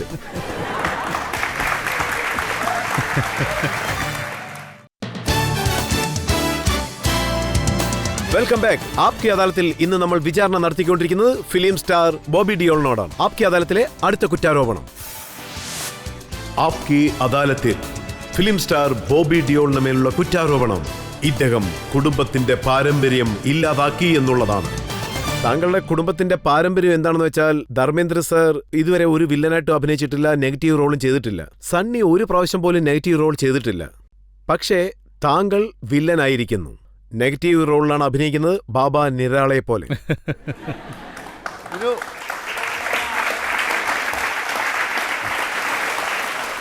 ജബ്നാം. അതായത് ഞാൻ എൻ്റെ കഠിനമായ കാലങ്ങൾ കടന്നതിന് ശേഷം OTT പ്ലാറ്റ്ഫോം എനിക്ക് വളരെയേറെ ഹെൽപ്പ് ചെയ്യുന്നു. എനിക്ക് മാത്രമല്ല, ഒരുപാട് നടന്മാർക്കും ഒരുപാട് ടെക്നീഷ്യൻസിനും ചാൻസ് കൊടുത്തു. ആ സമയത്താണ് ഒരു തീരുമാനം എടുത്തത്. ഞാൻ ഒരുപാട് സിനിമകൾ കണ്ടിട്ടുണ്ട്. ഹീറോ എപ്പോഴും ഹീറോ തന്നെയാണ്. പക്ഷേ ചില പടങ്ങളിൽ ക്യാരക്ടേഴ്സിനെ നോക്കുമ്പോൾ തിയേറ്ററിൽ നിന്ന് പുറത്തു വരുമ്പോൾ അത് നമ്മോടൊപ്പം തന്നെ ഉണ്ടാവും. അതുപോലെയുള്ള ക്യാരക്ടേഴ്സ് തിരഞ്ഞെടുക്കണമെന്നാണ് വിചാരിച്ചത്. അതുപോലെയുള്ള പടങ്ങളിൽ അഭിനയിക്കണമെന്ന് ആഗ്രഹിച്ചു. റേപ്പിസ്റ്റ്, കറപ്റ്റ്, കൊലപാതകി, അതും ബാബ എന്നുള്ള പേരിൽ.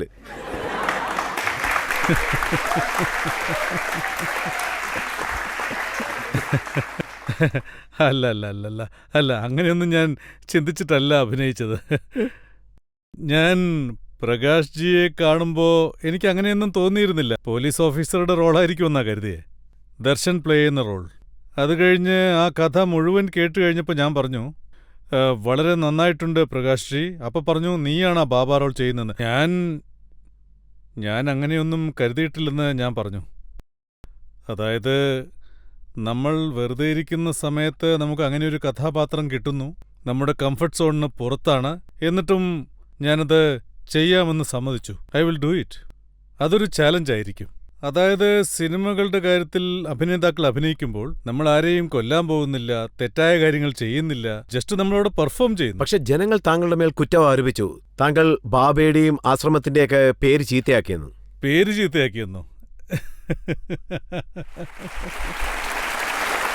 അതുകൊണ്ടാണ് ടൈറ്റിൽ തന്നെ ചേഞ്ച് ആയത്. ആദ്യം ആശ്രമം എന്നായിരുന്നു, പിന്നീട് ബദ്നാമാശ്രമം എന്നാക്കി മാറ്റി. ചിലപ്പോൾ ഇതുകൊണ്ടായിരിക്കാം മാറ്റിയത്. മറ്റു ചിലർ പറയുന്നത് ബാബ രാം റഹീമിന്റെ ജീവചരിത്രം വെച്ചാണ് ഈ സിനിമ എടുത്തിരിക്കുന്നതെന്ന്. അതായത് ആസാറാം ബാബുവിനെ വെച്ചുകൊണ്ട്. ഞാൻ ആക്ച്വലി ഒരു ബാബയുടെ ലൈഫും ഫോളോ ചെയ്തിട്ടില്ല. പക്ഷെ നമ്മുടെ സൊസൈറ്റിയിൽ നടക്കുന്ന കാര്യങ്ങൾ പടത്തിൽ ഇതൊക്കെയാണ് റിഫ്ലക്റ്റ് ചെയ്യുന്നത്. ഇതുപോലെയുള്ള ആളുകൾ സൊസൈറ്റിയിൽ ഉണ്ടെന്നൊക്കെ. ആ വേദനയും വിഷവും മനസ്സിലാക്കിയാലേ ആ കഥ നിങ്ങൾക്ക് ശരിക്കും മനസ്സിലാക്കാൻ കഴിയൂ. നല്ല കാര്യങ്ങളെക്കുറിച്ച് അറിയും. അതുകൊണ്ടായിരിക്കാം ചിലപ്പോൾ അത് അത്രയും വലിയ ഹിറ്റായത്. അതായത് പല ഗ്രാമങ്ങളിലും ചെറിയ ചെറിയ പ്രദേശങ്ങളിലുമൊക്കെ അതുപോലെയുള്ള ബാബാമാരിപ്പോഴും ഉണ്ട്. അതിൽ നല്ലവരായ ആൾക്കാരും ഉണ്ട്, കുറച്ച് ചീത്ത ആൾക്കാരും ഉണ്ട്.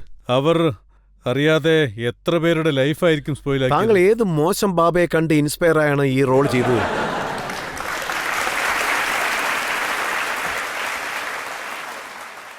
ആക്ച്വലി ഞാൻ അങ്ങനെ യൂട്യൂബൊന്നും സ്ഥിരമായിട്ട് കാണാറില്ല. ആരെന്ത് ചെയ്യുന്നൊന്നും നോക്കാറില്ല. ഇതുപോലെ കാര്യത്തിൽ നിന്നൊക്കെ ഞാൻ അകന്നു നിൽക്കും. നമ്മുടെ ഈ ലോകം എങ്ങോട്ടാണ് പോകുന്നതെന്നറിയില്ല. ഇത് എവിടെ പോയി അവസാനിക്കുമെന്നും അറിയില്ല. ഒരു വിചിത്രമായ കാലഘട്ടത്തിലൂടെയാണ് ഇപ്പോൾ കടന്നു പോകുന്നത്. മുമ്പൊക്കെ മനുഷ്യർക്കൊരു ഡെപ്തുണ്ടായിരുന്നു. ഇപ്പോൾ ആ സ്നേഹവും വാത്സല്യവും ബന്ധമൊന്നും ഇല്ല. ഞാനിതുപോലെയുള്ള കാര്യത്തിൽ നിന്ന് അകന്നു നിൽക്കും. കാരണം ഞാൻ ജനിച്ചു വളർന്ന ചുറ്റുപാട് വേറെയാണ്. ഇതൊന്നും അന്നില്ലായിരുന്നു. ഞാൻ ഒരിക്കലും ഇതൊന്നും ഫോളോ ചെയ്യാറില്ല. എനിക്കിപ്പോഴും ഓർമ്മയുണ്ട്, ഞാൻ പ്രകാശ് ജിയെ ഒരിക്കൽ കണ്ടപ്പോൾ അദ്ദേഹം എന്നോടൊരു കാര്യം പറഞ്ഞു. നേരിട്ട് പറഞ്ഞു, നീ ഒരു വീഡിയോയും കാണരുത്, ഒരു ബാബയുടെ വീഡിയോയും കാണരുത്. ഒന്നു മാത്രം മനസ്സിൽ വേണം, നീ പറയുന്നത് ഓഡിയൻസ് കേൾക്കും. ഞാനതാണ് മൈൻഡിൽ സെറ്റ് ചെയ്തത്. താങ്കൾ ഏതെങ്കിലും തെറ്റ് ചെയ്യുന്നത് പോലെ താങ്കൾക്ക് ഫീൽ ആയി? കാരണം അച്ഛന്റെ അടുത്ത് പോലും താങ്കൾ ഈ റോൾ ചെയ്യുന്ന കാര്യം പറഞ്ഞില്ല. എന്തിനാ താങ്കളുടെ ജ്യേഷ്ഠന്റെ അടുത്ത് പോലും പറഞ്ഞില്ല? നിങ്ങൾ തുടക്കത്തിൽ തന്നെ എന്നോട് ചോദിച്ചു, നിങ്ങൾ നിങ്ങളുടെ കുടുംബത്തിന്റെ പാരമ്പര്യമൊക്കെ തകർത്തില്ലെന്ന്. അതുപോലെ ചേട്ടനെയും അച്ഛനെയും ജനങ്ങൾ സ്വീകരിച്ചു. അവരിരുവരും ഒരിക്കലും നെഗറ്റീവ് റോൾ അഭിനയിക്കില്ല. ഒരിക്കൽ മാത്രം അച്ഛനൊരു നെഗറ്റീവ് റോൾ ചെയ്തു. ആ റോൾ ചെയ്തതിന് ശേഷം അച്ഛന് നല്ല പേര് കിട്ടി. പക്ഷേ അതൊരിക്കലായിരുന്നു. ആസ് ആൻ ആക്ടർ എനിക്കതിൽ ആഗ്രഹമേ ഇല്ല അത് ഫോളോ ചെയ്യാൻ വേണ്ടി. പക്ഷേ അത് സ്ഥിരമാക്കാൻ ആഗ്രഹിക്കുന്നില്ല. എനിക്കതിൽ താല്പര്യമില്ല. അതായത് ഞാനൊരു ആക്ടറായി നോട്ടീസ് ആവണമെന്ന് ആഗ്രഹിച്ചു. എന്നെ സംബന്ധിച്ചിടത്തോളം നമ്മളെ ജനങ്ങൾ ഒരു ആക്ടറായി സ്വീകരിച്ചു കഴിഞ്ഞാൽ ആ വിന്നിംഗ് നമ്മളെ തുടർന്നുകൊണ്ടേയിരിക്കും. എനിക്കറിയാം, ഞാൻ അച്ഛനോടോ അമ്മയോടോ അല്ലെങ്കിൽ ചേട്ടനോടോ പറഞ്ഞാൽ ഇതുപോലൊരു ഷോയിൽ അഭിനയിക്കാൻ പോണെന്ന് പറഞ്ഞാൽ അവരൊരിക്കലും എന്നെ അനുവദിക്കില്ല. അതുപോട്ടെ, രാത്രി 2 മണിക്ക് സൽമാൻ എന്നെ വിളിച്ചു. ബോബി, നീ ഇങ്ങനൊരു ഷോ ചെയ്യുന്നു കേട്ടല്ലോ. ഞാൻ അദ്ദേഹത്തെ എപ്പോഴും മാമൂന്ന് സ്നേഹത്തോടെ വിളിക്കും. ഞാൻ അദ്ദേഹത്തോട് പറഞ്ഞു, മാമു അങ്ങനെയൊന്നുമില്ല, ഇത് ആരെയും കുറിച്ചുള്ള ഒരു കഥയല്ല, പൊതുവായിട്ടുള്ളൊരു കഥയാണെന്ന് പറഞ്ഞു. ഓ അത് ശരി, ഓക്കേ എന്ന് പറഞ്ഞു. ഇങ്ങനെയാണ് എന്നെ, അതായത് ഷോ താങ്കളുടെ അച്ഛൻ കണ്ട സമയത്ത് ചെവിക്ക് പിടിച്ചിരുന്നു? ഇല്ല, അച്ഛൻ പൊതുവേ ഇതൊന്നും കാണാറില്ല, അതായത് പുതിയതായിട്ട് വരുന്ന സിനിമകളൊന്നും. പക്ഷേ അദ്ദേഹത്തിന് ഫോൺ വന്നിരുന്നു. എൻ്റെ അമ്മയ്ക്ക് ഫോൺ വരാൻ തുടങ്ങി. അമ്മയുടെ ഫ്രണ്ട്സും പരിചയക്കാരൊക്കെ വിളിച്ചു. നിങ്ങളുടെ ഇളയ മോൻ്റെ ആശ്രം സീരീസ് കണ്ടു, വളരെ മനോഹരമായി അഭിനയിച്ചിട്ടുണ്ടെന്നൊക്കെ. എന്ത് നന്നായി അഭിനയിച്ചിട്ടുണ്ടെന്ന്.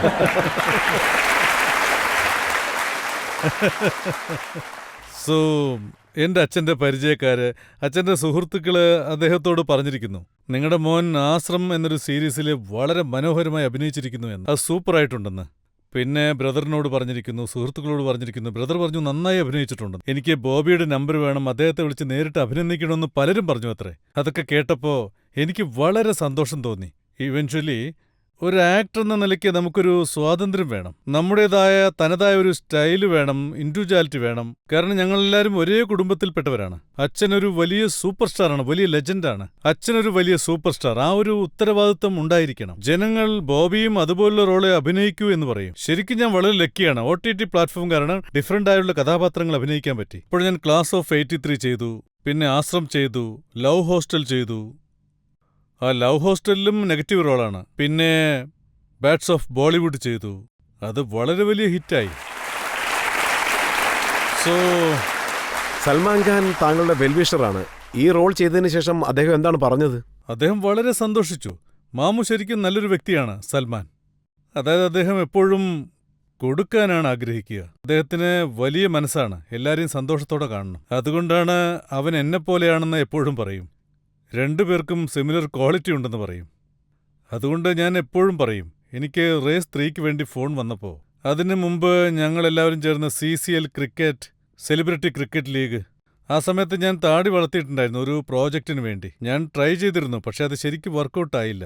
അപ്പോഴാണ് സൽമാൻ പറഞ്ഞത്, എന്തിനാ അങ്ങനെ താടി വളർത്തുന്നത്, ഷേവ് ചെയ്താൽ നല്ല ഭംഗിയുണ്ടാവുമല്ലോ എന്ന്. അല്ല മാമു, ഞാനൊരു സിനിമ ചെയ്യാനുള്ള ഒരുക്കത്തിലാണ്. അതിന് അദ്ദേഹം പറഞ്ഞു, നോക്കു ബോബി, എന്റെ കരിയർ ശരിയല്ലാതിരുന്ന സമയത്ത് ഞാൻ സഞ്ജയ് ദത്തിന്റെ പുറത്ത് കയറി, പിന്നെ നിന്റെ ചേട്ടന്റെ പുറത്ത് കയറി എന്ന് പറഞ്ഞു. അപ്പം ഞാൻ പറഞ്ഞു, ഞാൻ നിന്റെ പുറത്ത് കയറിക്കോട്ടെ എന്ന്. അദ്ദേഹം അത് ഓർമ്മ വച്ചിരുന്നു. ആൻഡ് കുറച്ച് വർഷങ്ങൾക്ക് ശേഷം അദ്ദേഹം എനിക്ക് ഫോൺ ചെയ്തു, ബോബി ഷർട്ടഴിക്കാൻ പറ്റുമോ? ഞാൻ എന്ത് വേണമെങ്കിലും ചെയ്യുമെന്ന് പറഞ്ഞു. അങ്ങനെയാണ് എനിക്ക് റേസ് 3 കിട്ടിയത്. റേസ് 3 കാരണം എനിക്ക് ഒരുപാട് ബെനിഫിറ്റ് ഉണ്ടായി. അതായത് Salman is A super star of the mass. എല്ലാവർക്കും അദ്ദേഹത്തെ വളരെ ഇഷ്ടമാണ്. അദ്ദേഹം നന്നായിട്ട് അഭിനയിക്കും. അദ്ദേഹത്തിന്റെ സിനിമയിൽ അഭിനയിക്കാൻ എനിക്ക് അവസരം കിട്ടി. ബോബി ദിയോൾ ആരാണെന്ന് അറിയാത്തവർക്ക് പോലും ബോബി ദിയോൾ ആരാണെന്ന് മനസ്സിലായി. അതെന്നെ വളരെയേറെ സഹായിച്ചു. താങ്കൾ പറഞ്ഞത് സത്യമാണ്. സൽമാൻ ഖാന് വലിയ മനസ്സാണ്. എപ്പോഴും മറ്റുള്ളവരെ സഹായിക്കണമെന്നുള്ള ഒരു മനസ്സുണ്ട്. പക്ഷേ അദ്ദേഹത്തിനും ഉണ്ടായിരുന്ന പ്രശ്നം എന്താണെന്ന് വെച്ചാൽ താടിയാണ്. താങ്കളുടെ അമ്മയ്ക്കും ആ പ്രശ്നം ഉണ്ടായിരുന്നു. അതെ അതെ, അമ്മയ്ക്ക് അത് ഇഷ്ടമല്ലല്ലോ. അമ്മ എപ്പോഴും പറയും, നീ എന്തിനാ അങ്ങനെ വെള്ളത്താടി വെച്ചിരിക്കുന്നതെന്ന്, എന്നെ കറുപ്പിച്ചുകൂടെ എന്ന് ചോദിക്കും. നീ എല്ലാവരേക്കാളും ഇളയവനല്ലേ, അതുകൊണ്ട് കറുപ്പിച്ചുകൂടെ എന്ന് ചോദിക്കും. ഞാൻ അമ്മയെ പറഞ്ഞ് മനസ്സിലാക്കാൻ ശ്രമിക്കും, ക്യാരക്ടർ അങ്ങനെയാണ്, ഇങ്ങനെ താടി വളർത്തിയേ പറ്റൂ എന്ന്.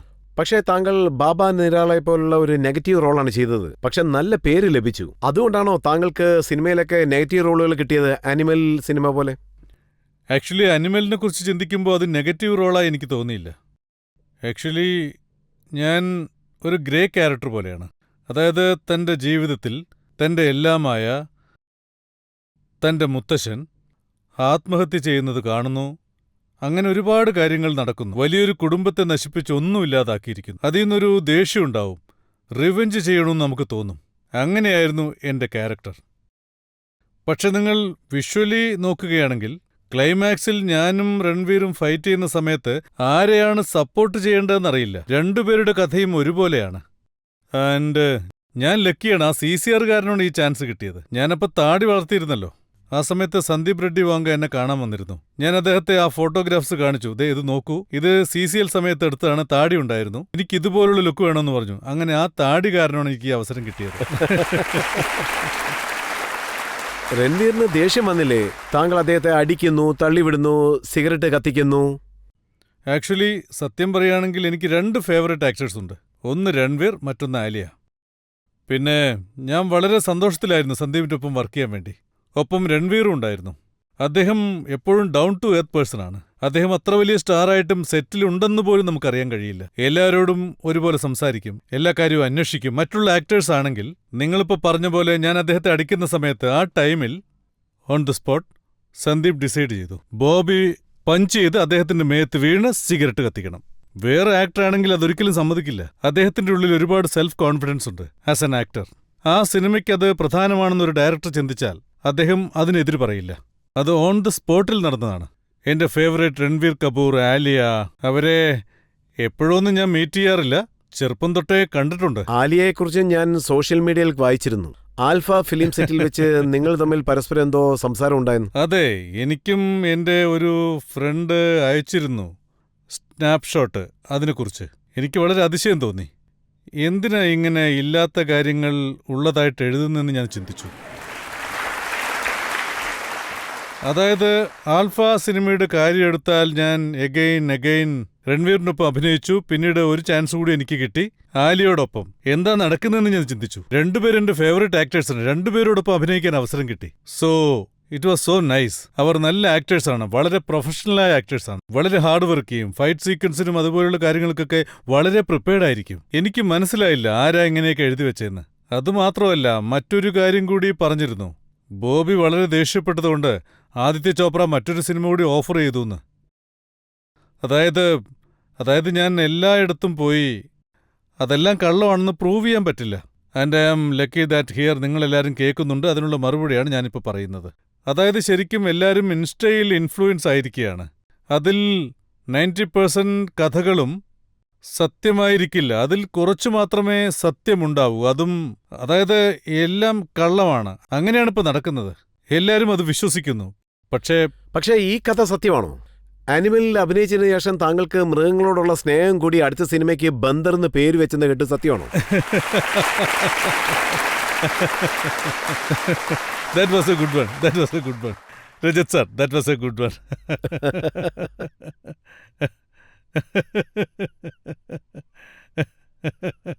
അതായത് ഞങ്ങൾ ആ സിനിമ ചെയ്യുന്ന സമയത്ത് അപ്പോ നിഖിലായിരുന്നു പ്രൊഡ്യൂസർ, നിഖിൽ ത്രിവേദി.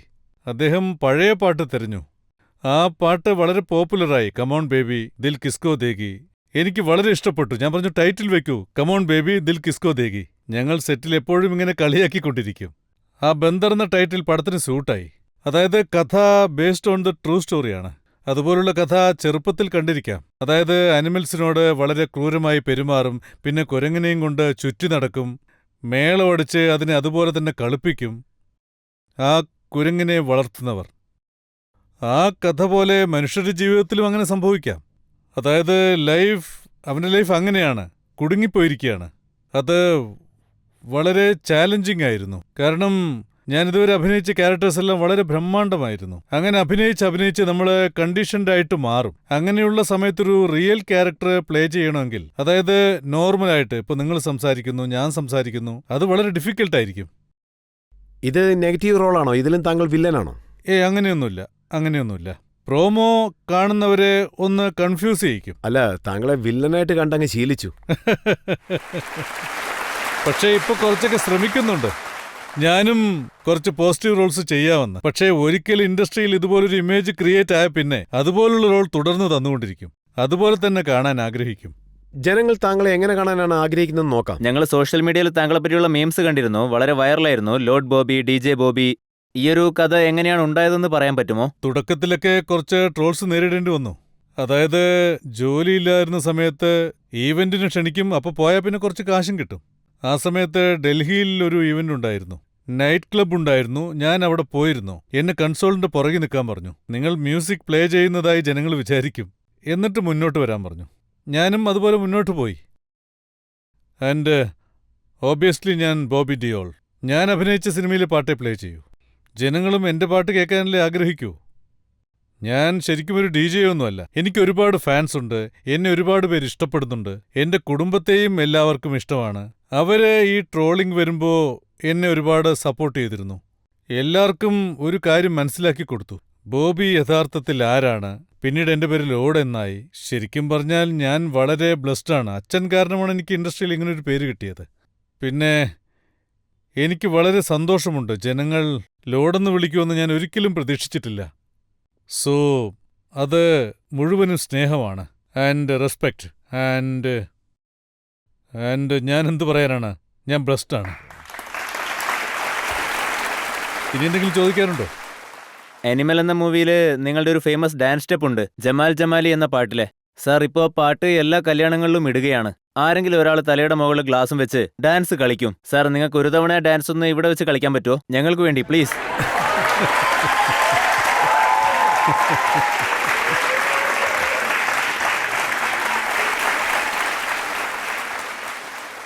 ഞാൻ എങ്ങനെ ചെയ്യാനാണ്? ഞാൻ നിങ്ങളോട് പറയാം. ആ ഡാൻസ് സ്റ്റെപ്പ് എങ്ങനെയാ വന്നതെന്ന് ചോദിച്ചാൽ, അതായത് എനിക്കൊരു സീക്വൻസ് ഉണ്ടായിരുന്നു. എനിക്ക് കല്യാണം കഴിയുന്ന പോലെ വളരെ സന്തോഷവാനാണ്, മ്യൂസിക് പ്ലേ ആവുന്നുണ്ട്, ഞാൻ ഡാൻസ് ചെയ്യുന്നു. സന്ദീപ് കോറിയോഗ്രാഫറെയൊന്നും കൊണ്ടുവന്നിരുന്നില്ല, എന്നോട് ഡാൻസ് ചെയ്യാൻ പറയാനുണ്ടായത്. ഞാൻ പറഞ്ഞു, കോറിയോഗ്രാഫറില്ലാതെ എനിക്ക് ഡാൻസ് ചെയ്യാൻ പറ്റില്ല എന്നറിയില്ലെന്ന്. പിന്നെ ഞാൻ ഡാൻസ് ചെയ്യാൻ തുടങ്ങിയപ്പോൾ അദ്ദേഹം കട്ട് ചെയ്തുകൊണ്ട് പറഞ്ഞു, ഇത് ബോബി ഡിയോളിന് പോലുണ്ട്, പിന്നെങ്ങനെ വേണം? സോ സൗരവ് സച്ദേവ എൻ്റെ ബ്രദർ ക്യാരക്ടറായിട്ട് അഭിനയിക്കുന്ന ആളാണ്. അദ്ദേഹത്തോട് പറഞ്ഞു, നിങ്ങൾ ഡാൻസ് ചെയ്ത് കാണിക്കുക, നിങ്ങൾ എങ്ങനെ ഡാൻസ് ചെയ്തെന്ന് ഞാനത് കാണട്ടെ എന്ന്. ഇദ്ദേഹത്തിൻ്റെ സ്റ്റൈൽ ഡിഫറൻ്റ് ആണ്, ഞാൻ ഫോളോ ചെയ്യാമെന്ന് പറഞ്ഞു. അപ്പോൾ എൻ്റെ കയ്യിലൊരു ഗ്ലാസ് ഉണ്ടായിരുന്നു ആ ഷോട്ടിൽ. അപ്പോൾ എനിക്ക് തോന്നി, ഉടനെ എൻ്റെ മൈൻഡിൽ വന്നു, ഞാൻ പഞ്ചാബിൽ പോകുമ്പോഴൊക്കെ സമ്മർ ഹോളിഡേയ്സിൽ, വിൻ്റർ ഹോളിഡേയ്സിൽ അച്ഛൻ അവിടെയുള്ളപ്പോൾ അച്ഛൻ്റെ കൂടെ കുടിക്കാൻ പലരും വരുമായിരുന്നു. കുടിച്ചു കഴിഞ്ഞാൽ ശരിക്കും പഞ്ചാബിലുള്ള ആൾക്കാർ ആൽഫ ആയി മാറും. തലയിൽ ബോട്ടിൽ വയ്ക്കും, ഗ്ലാസ് വയ്ക്കും. അതുപോലെ ഞാനും തലയിൽ ഗ്ലാസ് വെച്ച് എങ്ങനെയായിരിക്കും എന്ന് ചിന്തിച്ചു. അന്ന് എനിക്കറിയില്ലായിരുന്നു അത് ഇത്രയൊക്കെ പോപ്പുലർ ആവുമെന്ന്. സന്ദീപിനത് ഇഷ്ടപ്പെട്ട് അത് അതുപോലെ തന്നെ ഷൂട്ട് ചെയ്തു. പിന്നീട് അത് ശരിക്കും വൈറലായി. അതായത് ഞാൻ പുറത്തിറങ്ങിയാൽ ചെറിയ ചെറിയ കുട്ടികൾക്ക് പോലും എന്നെ അറിയാം. ഞാൻ അഭിനയിച്ചത് അഡൽട്ട് പടത്തിലല്ലേ, പിന്നെ കുട്ടികൾക്ക് എങ്ങനെ എന്നെ അറിയാം? അതായത് പിന്നീടാണ് എനിക്ക് മനസ്സിലായത്, അവര് റീൽസ് കണ്ടിട്ടുണ്ട്, അതുകൊണ്ടാണ് ഞാൻ ഇത്രയും പോപ്പുലർ ആയത്. ഞാൻ ശരിക്കും വളരെ സന്തോഷവാനാണ്. കുട്ടികൾക്ക് പോലും എന്നെ മനസ്സിലായല്ലോ. ചെറുപ്പക്കാര് ബന്ദർ സിനിമ കാണാൻ വേണ്ടി പോകുമെന്ന് ഞാൻ വിശ്വസിക്കുന്നു. അല്ല, അതും അഡൽട്ട് പടമാണ്. ഇപ്പോഴും അത് സെൻസർ തന്നെയാണ് ഉള്ളത്, അഡൽട്ട് തന്നെയാണ്. കാരണം അതിൻ്റെ സബ്ജക്റ്റ് അങ്ങനെയാണ്. And very interesting, very challenging. ഞാൻ ആ സിനിമ ചെയ്യുമ്പോൾ ദിവസവും 12-13 മണിക്കൂർ വരെ ഷൂട്ട് ചെയ്യുമായിരുന്നു. 27 ദിവസം കൊണ്ട് സിനിമ തീർത്തു. എന്നെ സംബന്ധിച്ചിടത്തോളം അതൊരു ആക്ടിംഗ് വർക്ക്ഷോപ്പാണെന്ന് പറയാം, അനുരാഗിനൊപ്പം. ആ സിനിമയിൽ നിന്ന് ഞാൻ ഒരുപാട് കാര്യങ്ങൾ പഠിച്ചു. എങ്ങനെയാണ് നമുക്കുള്ളിൽ ഡാപ്പ് ചെയ്യണം, എങ്ങനെയാണ് ഇമോഷൻസ് പുറത്തു കൊണ്ടുവരിക. എന്റെ മുന്നിൽ അത്രയും ആക്ടേഴ്സ് ഉണ്ട്, നല്ല നല്ല ആക്ടേഴ്സ് ഉണ്ട്. അവരുടെ എനർജിയോടൊപ്പം എന്റെ എനർജിയും ഇംപ്രൂവ് ആയി. ഞാൻ പലതും പഠിച്ചു. അതൊരു ഗ്രേറ്റ് എക്സ്പീരിയൻസ് ആയിരുന്നു for me as an actor. അതായത് ഞാൻ എന്റെ എല്ലാ നാണക്കേടുകളെയും മാറ്റി. ഒരു മടിയുമില്ലാതെ ഒരു ആക്ടർ ആയാൽ ശരിക്കും അങ്ങനെ വേണം. ഒന്നും ചെയ്യാൻ നാണിക്കരുത്. ഈ പടത്തിന് അത് അത്യാവശ്യമായിരുന്നു. സോ ഞാനത് മാക്സിമം ചെയ്തിട്ടുണ്ട്. എന്നാൽ ആവുന്നത്ര ബെസ്റ്റ് കൊടുത്തിട്ടുണ്ട്. എന്റെയും ഇവിടെ ഉള്ളവരുടെ എല്ലാവരുടെയും ആശംസകൾ അറിയിക്കാണ്. താങ്കളുടെ ഈ സിനിമ വിജയിക്കണം, താങ്കൾ വീണ്ടും ഹിറ്റടിക്കണം പോസിറ്റീവ് റോളുകളിൽ. ഇപ്പോൾ നമുക്കൊരു ബ്രേക്ക് എടുക്കാം. ബ്രേക്കിന് ശേഷം ആപ്കി അദാലത്തിൽ ബോബി ഡിയോളിനോടുള്ള ചോദ്യങ്ങൾ തുടരുന്നതായിരിക്കും.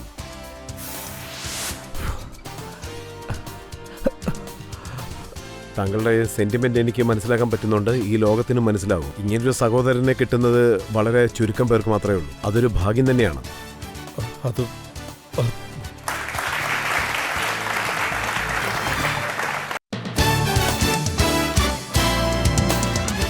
Welcome back.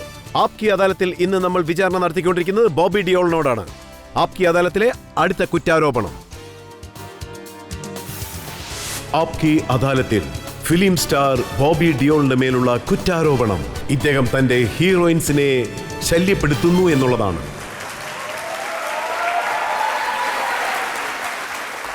പക്ഷെ താങ്കളെ കണ്ട ഒരു നിഷ്കളങ്കനെ പോലെയുണ്ട്. മറ്റുള്ളവരെ ഉപദ്രവിക്കുന്നത് പോലെ തോന്നുന്നില്ല.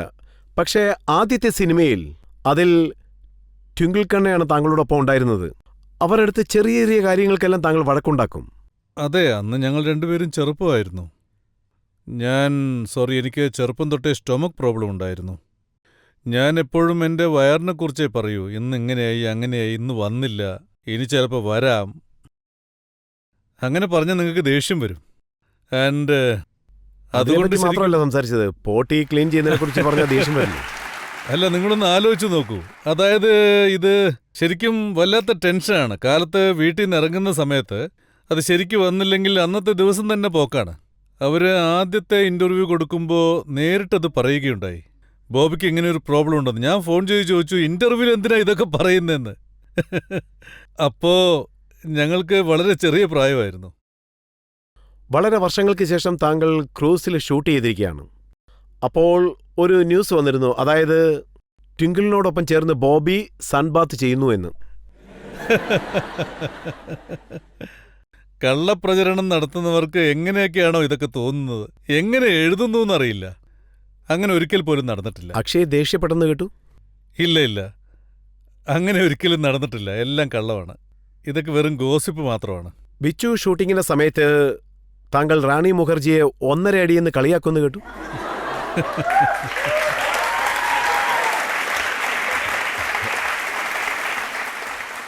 റാണി എൻ്റെ വളരെ നല്ല ഫ്രണ്ടാണ്. ഞങ്ങളുടെ സൗഹൃദം ബിച്ചു സിനിമയിൽ നിന്നാണ് ആരംഭിച്ചത്. ഞങ്ങളൊരു സോങ് എടുക്കുമായിരുന്നു. അപ്പോൾ വെള്ളത്തിന് മുകളിൽ റാപ്പ് പോലൊന്നുണ്ടായിരുന്നു. നല്ല കാറ്റടിക്കുന്നുണ്ടായിരുന്നു. റാണി പറഞ്ഞു, ഞാൻ ഇങ്ങനെ നിൽക്കാം, കാറ്റ് നന്നായി അടിക്കുന്നുണ്ട്, എൻ്റെ മുടി അങ്ങനെ പറക്കുമെന്ന് പറഞ്ഞു. എൻ്റെ ഫേസിന് മുന്നിലേക്ക് മുടി ഇങ്ങനെ വന്നിരുന്നു. അപ്പോൾ ഞാൻ പറഞ്ഞു, ഇത് വേണ്ട, രണ്ടുപേരും സൈഡിൽ നിൽക്കാം. അപ്പോൾ രണ്ടുപേരുടെ മുടിയും ഒരു ഭാഗത്തേക്ക് പോകുമെന്ന് പറഞ്ഞു. അവരും അത് സമ്മതിച്ചില്ല, ഞാനും സമ്മതിച്ചില്ല. വലിയ വഴക്കായി. ആ ഒരു തവണയെ വഴക്കിട്ടുള്ളൂ. പിന്നീട് ഞങ്ങൾ നല്ല ഫ്രണ്ട്സായി. എൻ്റെ സിനിമയുടെ ഷൂട്ടിംഗ് തീരുന്നവരെ അവരുടെ അച്ഛനും അമ്മയും കൂടെ ഉണ്ടാവും. വീട്ടിൽ നിന്ന് മീനൊക്കെ എടുത്തുകൊണ്ട് വരും. അവര് ബംഗാളിയാണ്. ആഹാരം നല്ല ടേസ്റ്റ് ഉണ്ടാവും. അവരോടൊപ്പം അഭിനയിച്ചത് നല്ലൊരു അനുഭവമായിരുന്നു. 2 സിനിമ അവരോടൊപ്പം ചെയ്തു. ബാദൽ, ബിച്ചു, രണ്ടും super hit. And she's a wonderful person. പ്രീതിസിന്റെ താങ്കൾ പ്രീതം സിംഗ് എന്ന് വിളിക്കും. ഞാനവരെ പ്രീതം സിംഗ് എന്നേ പറയൂ. ഞാൻ അവരോടൊപ്പം സോൾജിയർ ചെയ്തിരുന്നു. ആക്ച്വലി പ്രീതി എനിക്ക് മുമ്പേ തൊട്ടറിയാം. ഞാൻ ഒരുപാട് പാർട്ടീസിന് പോകും. എൻ്റെ സിനിമകൾ റിലീസാവാത്തതുകൊണ്ട് ഞാൻ രാത്രിയൊക്കെ കറങ്ങിക്കൊണ്ടിരിക്കും. സോ അച്ഛൻ്റെ വാൻ എടുത്തോണ്ട്, അച്ഛൻ ഔട്ട്ഡോർ പോയി കഴിഞ്ഞാൽ അച്ഛൻ്റെ വാൻ എടുത്തോണ്ട് ഞാൻ കറങ്ങാൻ പോകും. ഫ്രണ്ട്സുമായിട്ട് പുറത്തു പോകും. പിന്നെ അവരുടെ ഫ്രണ്ട്സിനെ കാണാൻ പോകും. പ്രീതിയുടെ ഫ്രണ്ടിൻ്റെ ഫ്രണ്ട് ഉണ്ടായിരുന്നു. അങ്ങനെയാണ് ഞങ്ങൾ ആക്ച്വലി കണ്ടുമുട്ടിയത്. ഇൻസ്റ്റാഗ്രാമിൽ എഴുതിയിരുന്നു എൻ്റെ പേര് പ്രീതം സിംഗ് അല്ലെന്ന്. ഇന്റർനെറ്റിൽ അവരുടെ യഥാർത്ഥ പേര് പ്രീതം സിംഗ് എന്ന് വന്നു. അത് കണ്ടപ്പോൾ എനിക്ക് ചിരിയാണ് വന്നത്. She's also wonderful. ആക്ച്വലി അവരോടൊപ്പമുള്ള അനുഭവം വളരെ സന്തോഷകരമാണ്. ഇപ്പോൾ അവരമ്മയാണ്. 2 കുട്ടികളുണ്ട്. കുറച്ചു ദിവസം മുമ്പ് ഞാനും താനിയും അവരോടൊപ്പം ഡിന്നറിന് പോയിരുന്നു. That's nice to see her. താങ്കളുടെ മറ്റൊരു കോസ്റ്റാർ ആ സമയത്ത് വലിയൊരു ഹീറോയിൻ ആയിരുന്നു. മനീഷ കൊയ്രാള ഗുപ്തിൽ അഭിനയിക്കുമ്പോൾ താങ്കൾ അവരോടൊപ്പം ഇന്റിമേറ്റ് സീൻ അഭിനയിക്കാൻ പറ്റില്ലെന്ന് പറഞ്ഞെന്ന് കേട്ടു. ആക്ച്വലി അങ്ങനെയൊന്നും സംഭവിച്ചിട്ടില്ല. അവർക്ക് വായ്നാറ്റം ഉണ്ടെന്ന് പറഞ്ഞു. അതെ, എനിക്ക് ഓർമ്മയുണ്ട്. കൊടൈക്കനാലായിരുന്നു ഷൂട്ടിംഗ്. അവിടെ അന്ന് ഭയങ്കര തണുപ്പായിരുന്നു. പോകുന്ന സമയത്ത് വേവിച്ച കടല, അതിൽ സവാളയും പിന്നെന്തൊക്കെയോ ഇട്ടു തന്നു. അത് എരിവും നല്ല ടേസ്റ്റും ഉണ്ടായിരുന്നു. അതവര് ഇഷ്ടപ്പെട്ട് കഴിച്ചുകൊണ്ടിരുന്നു. ശരിക്കും ആ സീനിൽ അവരെന്റെ അടുത്ത് വന്ന് എന്റെ ദേ ഇവിടെ ഇങ്ങനെ കടിക്കണം. അവരുടെ ആ സവാളയുടെ നാറ്റം കാരണം എനിക്ക് എക്സ്പ്രഷൻ വന്നില്ല. അതിനെങ്ങനെ പകരം വീട്ടണമെന്ന് ചിന്തിച്ചു. അപ്പോൾ ഒരു സീൻ എടുക്കുമായിരുന്നു. കോളേജിൽ വെച്ച് അവരുടെ ബ്രദർ എന്നെ തല്ലുന്ന സീനായിരുന്നു. അദ്ദേഹം പുതിയ ആക്ടറാണ്. ഞാൻ അദ്ദേഹത്തോട് പറഞ്ഞു, നിങ്ങൾ സവാള കഴിക്ക്, ആക്ടിങ് ഇംപ്രൂവ് ആവുമെന്ന് പറഞ്ഞു. അങ്ങനെ അദ്ദേഹത്തെ സവാള ഒരുപാട് തീറ്റിച്ചു. അത് കഴിഞ്ഞ് ഷോട്ട് വരുന്ന സമയത്ത് മനീഷയ്ക്ക് അത് കണ്ട ഭാവം പോലുമില്ല. ആ ഏജിലെ മെച്യൂരിറ്റി ഉണ്ടാവില്ലല്ലോ. സോ അങ്ങനെയൊക്കെ ചിലതൊക്കെ സംഭവിച്ചിട്ടുണ്ട്. പബ്ലിക്കിൽ ആർക്കെങ്കിലും എന്തെങ്കിലും ചോദിക്കാനുണ്ടോ? Hello sir. ഹലോ. സർ, ഞങ്ങൾ കുറച്ച് ഇൻട്രസ്റ്റിംഗ് ആയിട്ടുള്ള കാര്യങ്ങൾ കേട്ടിട്ടുണ്ട്. അച്ഛന് ദേഷ്യം വന്നു കഴിഞ്ഞാൽ ഫാൻസിനെ എല്ലാം അടിക്കുമെന്നുള്ളൊരു വാർത്ത. താങ്കൾക്കും താങ്കളുടെ ഫാൻസിനെതിരെ എന്തെങ്കിലും ദേഷ്യം വന്നിട്ടുണ്ടോ സർ? താങ്കളുടെ ജീവിതത്തിൽ അതുപോലുള്ള സംഭവങ്ങൾ നടന്നിട്ടുണ്ടോ? ഒന്ന് ഷെയർ ചെയ്യാവോ? അച്ഛനെ സംബന്ധിച്ചിടത്തോളം ആരെങ്കിലും എന്തെങ്കിലും തെറ്റായി പറഞ്ഞാൽ അദ്ദേഹത്തിന് അത് സഹിക്കാനാവില്ല, അത് ക്ഷമിക്കുകയില്ല. അദ്ദേഹത്തിന്റെ കൈ വളരെ വലുതാണ്. ഉറപ്പായും 2-3 അടിയെങ്കിലും വീഴും. അത് കഴിഞ്ഞ് അച്ഛൻ തന്നെ പോയി അവരെ വീട്ടിലേക്ക് കൂട്ടിക്കൊണ്ടുവരും. ആഹാരം കൊടുക്കും, പാല് കൊടുക്കും, ഡ്രസ്സും വാങ്ങിച്ചു കൊടുക്കും. അദ്ദേഹം അങ്ങനെയാണ്. പക്ഷെ എനിക്ക് അതുപോലെ ചെയ്യാനൊന്നും ഇഷ്ടമില്ല. ഞാനൊരിക്കലും അങ്ങനെ ചെയ്തിട്ടില്ല. എനിക്ക് ശരിക്കും പറഞ്ഞാൽ ചെറുപ്പം മുതൽക്കേ ഒരാളെയും തല്ലേണ്ട ആവശ്യമുണ്ടായിട്ടില്ല. എനിക്കത് ഇഷ്ടവുമല്ല. ഞാനിതുവരെ അങ്ങനെ ചെയ്തിട്ടുമില്ല.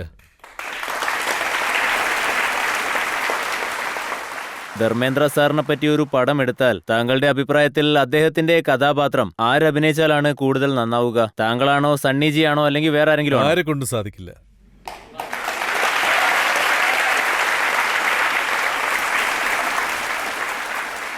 അദ്ദേഹത്തെപ്പോലെ മറ്റൊരാൾക്കാവാൻ കഴിയില്ല. അദ്ദേഹം ഒരു ലെജൻഡാണ്. അത്ര നല്ല കലാകാരനാണ് അദ്ദേഹം.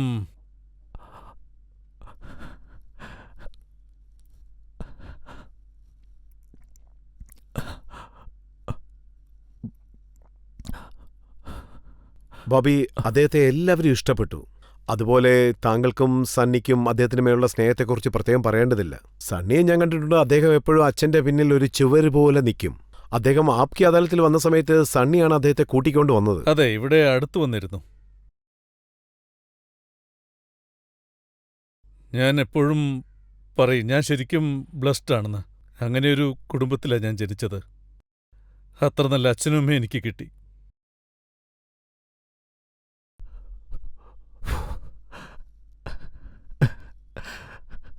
താങ്കളുടെ സെന്റിമെന്റ് എനിക്ക് മനസ്സിലാവുന്നുണ്ട്. ഈ ലോകത്തിനും അതറിയാം. ഈ സെന്റിമെന്റ് എല്ലാവരും റെസ്പെക്ട് ചെയ്യുന്ന ഒന്നാണ്. താങ്കൾ അച്ഛന്റെ മേൽ വെച്ചിരിക്കുന്ന ആ സ്നേഹം അത് എല്ലാവർക്കും അറിയാം. എന്നെ സംബന്ധിച്ച് ലോകത്ത് ഇങ്ങനൊരു സഹോദരനെ കിട്ടുന്നത് പുണ്യം തന്നെയാണ്. താങ്കൾക്കത് ലഭിച്ചിരിക്കുന്നു.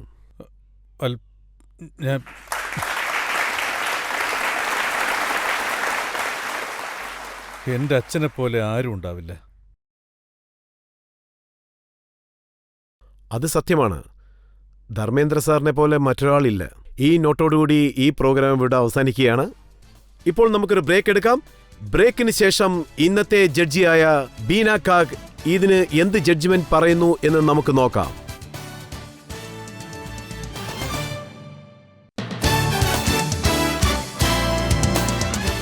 Welcome back. ആപ്കി അദാലത്തിൽ ഇന്ന് നമ്മൾ വിചാരണ നടത്തിയത് ഫിലിം സ്റ്റാർ ബോബി ഡിയോളിനോടാണ്. നമ്മൾ അദ്ദേഹത്തോട് അദ്ദേഹത്തിൻ്റെ ജീവിതത്തെക്കുറിച്ച് ചോദിച്ചു, അദ്ദേഹത്തിൻ്റെ ഹീറോയിൻസിനെ കുറിച്ച് ചോദിച്ചു, അദ്ദേഹത്തിൻ്റെ സൂപ്പർ ഹിറ്റ് സിനിമയെക്കുറിച്ച് ചോദിച്ചു, അദ്ദേഹത്തിൻ്റെ ഫ്ലോപ്പ് സിനിമകളെക്കുറിച്ചും ചോദിച്ചു, അദ്ദേഹം ഹീറോയിൽ നിന്ന് വില്ലനായി മാറിയതിനെക്കുറിച്ചും ചോദിച്ചു. ഇപ്പോൾ ആപ്കി അദാലത്തിൽ നമ്മുടെ ജഡ്ജിയുടെ ജഡ്ജ്മെന്റ് എന്താണെന്ന് നമുക്ക് നോക്കാം.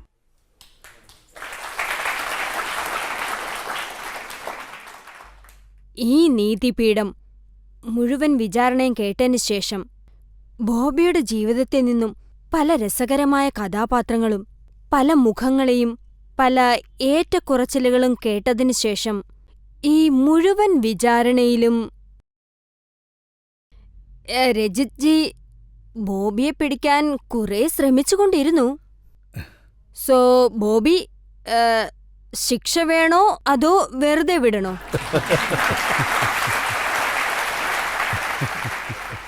നിങ്ങൾക്ക് എന്ത് ശിക്ഷയാ വേണ്ടതെന്ന് നിങ്ങൾ തന്നെ പറ. അതൊക്കെ നിങ്ങളുടെ കയ്യിലാ ഉള്ളത്. നിങ്ങൾ പറഞ്ഞാൽ ശരിയായിരിക്കും. ബോബി വളരെ ബഹുമാനത്തോടെയും സ്നേഹത്തോടെയും വളരെ എളിമയായിട്ടും സംസാരിക്കുന്നു. എല്ലാവർക്കും വളരെ ഇഷ്ടപ്പെട്ട് കാണും ബോബിയുടെ വളർച്ചയെപ്പറ്റി, പിന്നെ ചേട്ടൻ സണ്ണിയെപ്പറ്റിയൊക്കെ. അവരെക്കുറിച്ചെല്ലാം ഞങ്ങൾക്കറിയാവുന്നതാണ്. അതുകൊണ്ട് രജിത് സാർ, ഞാൻ താങ്കളോട് പറയാൻ ആഗ്രഹിക്കുന്നത്, ബോബിയുടെ ജീവിതത്തിൽ കുറച്ച് തെറ്റുകളൊക്കെ സംഭവിച്ചിരിക്കാം, അതൊന്നും സാരമില്ല. പക്ഷെ അദ്ദേഹത്തിന്റെ ഈ എളിമ, അദ്ദേഹത്തിന്റെ ഈ സ്നേഹമുള്ള മനസ്സും അദ്ദേഹത്തിന്റെ ഈ കുടുംബ സ്നേഹവും എപ്പോഴും സൂക്ഷിച്ചു വെക്കണം, അടുത്ത തലമുറയ്ക്ക് വേണ്ടി. അതിനെക്കുറിച്ച് പറഞ്ഞുകൊണ്ടേയിരിക്കണം. താങ്കളുടെ സിനിമകൾ, രജിത് സാറ് പറഞ്ഞതുപോലെ, ഒരു സമയത്ത് സിനിമയിൽ അവസരങ്ങൾ കുറഞ്ഞപ്പോൾ നെഗറ്റീവ് ക്യാരക്ടർ തേടിപ്പോയതും അതിൽ അഭിനയിച്ചതിന് ശേഷം വീണ്ടും നല്ല അവസരങ്ങൾ കിട്ടിയതും, സത്യം പറഞ്ഞാൽ ഫോൺ ചെയ്യുമ്പോൾ ഹലോയ്ക്ക് പകരം പറയുന്നത് എന്താണെന്ന് വെച്ചാ ജബ്നാം. അത്രയ്ക്ക് ജനങ്ങളുടെ മനസ്സിൽ ഇടം നേടിയിരിക്കാണ്. വളരെ ടാലന്റാണ്. അവസാനമായി ഞാനൊരു കാര്യം പറയാൻ ആഗ്രഹിക്കുകയാണ്. ഈ പുകഴ്ത്തലുകൾ കേട്ട് കൂടുതൽ സന്തോഷിക്കണ്ട, അത് മനസ്സിനകത്ത് അഹങ്കാരം കൊണ്ടുവരും.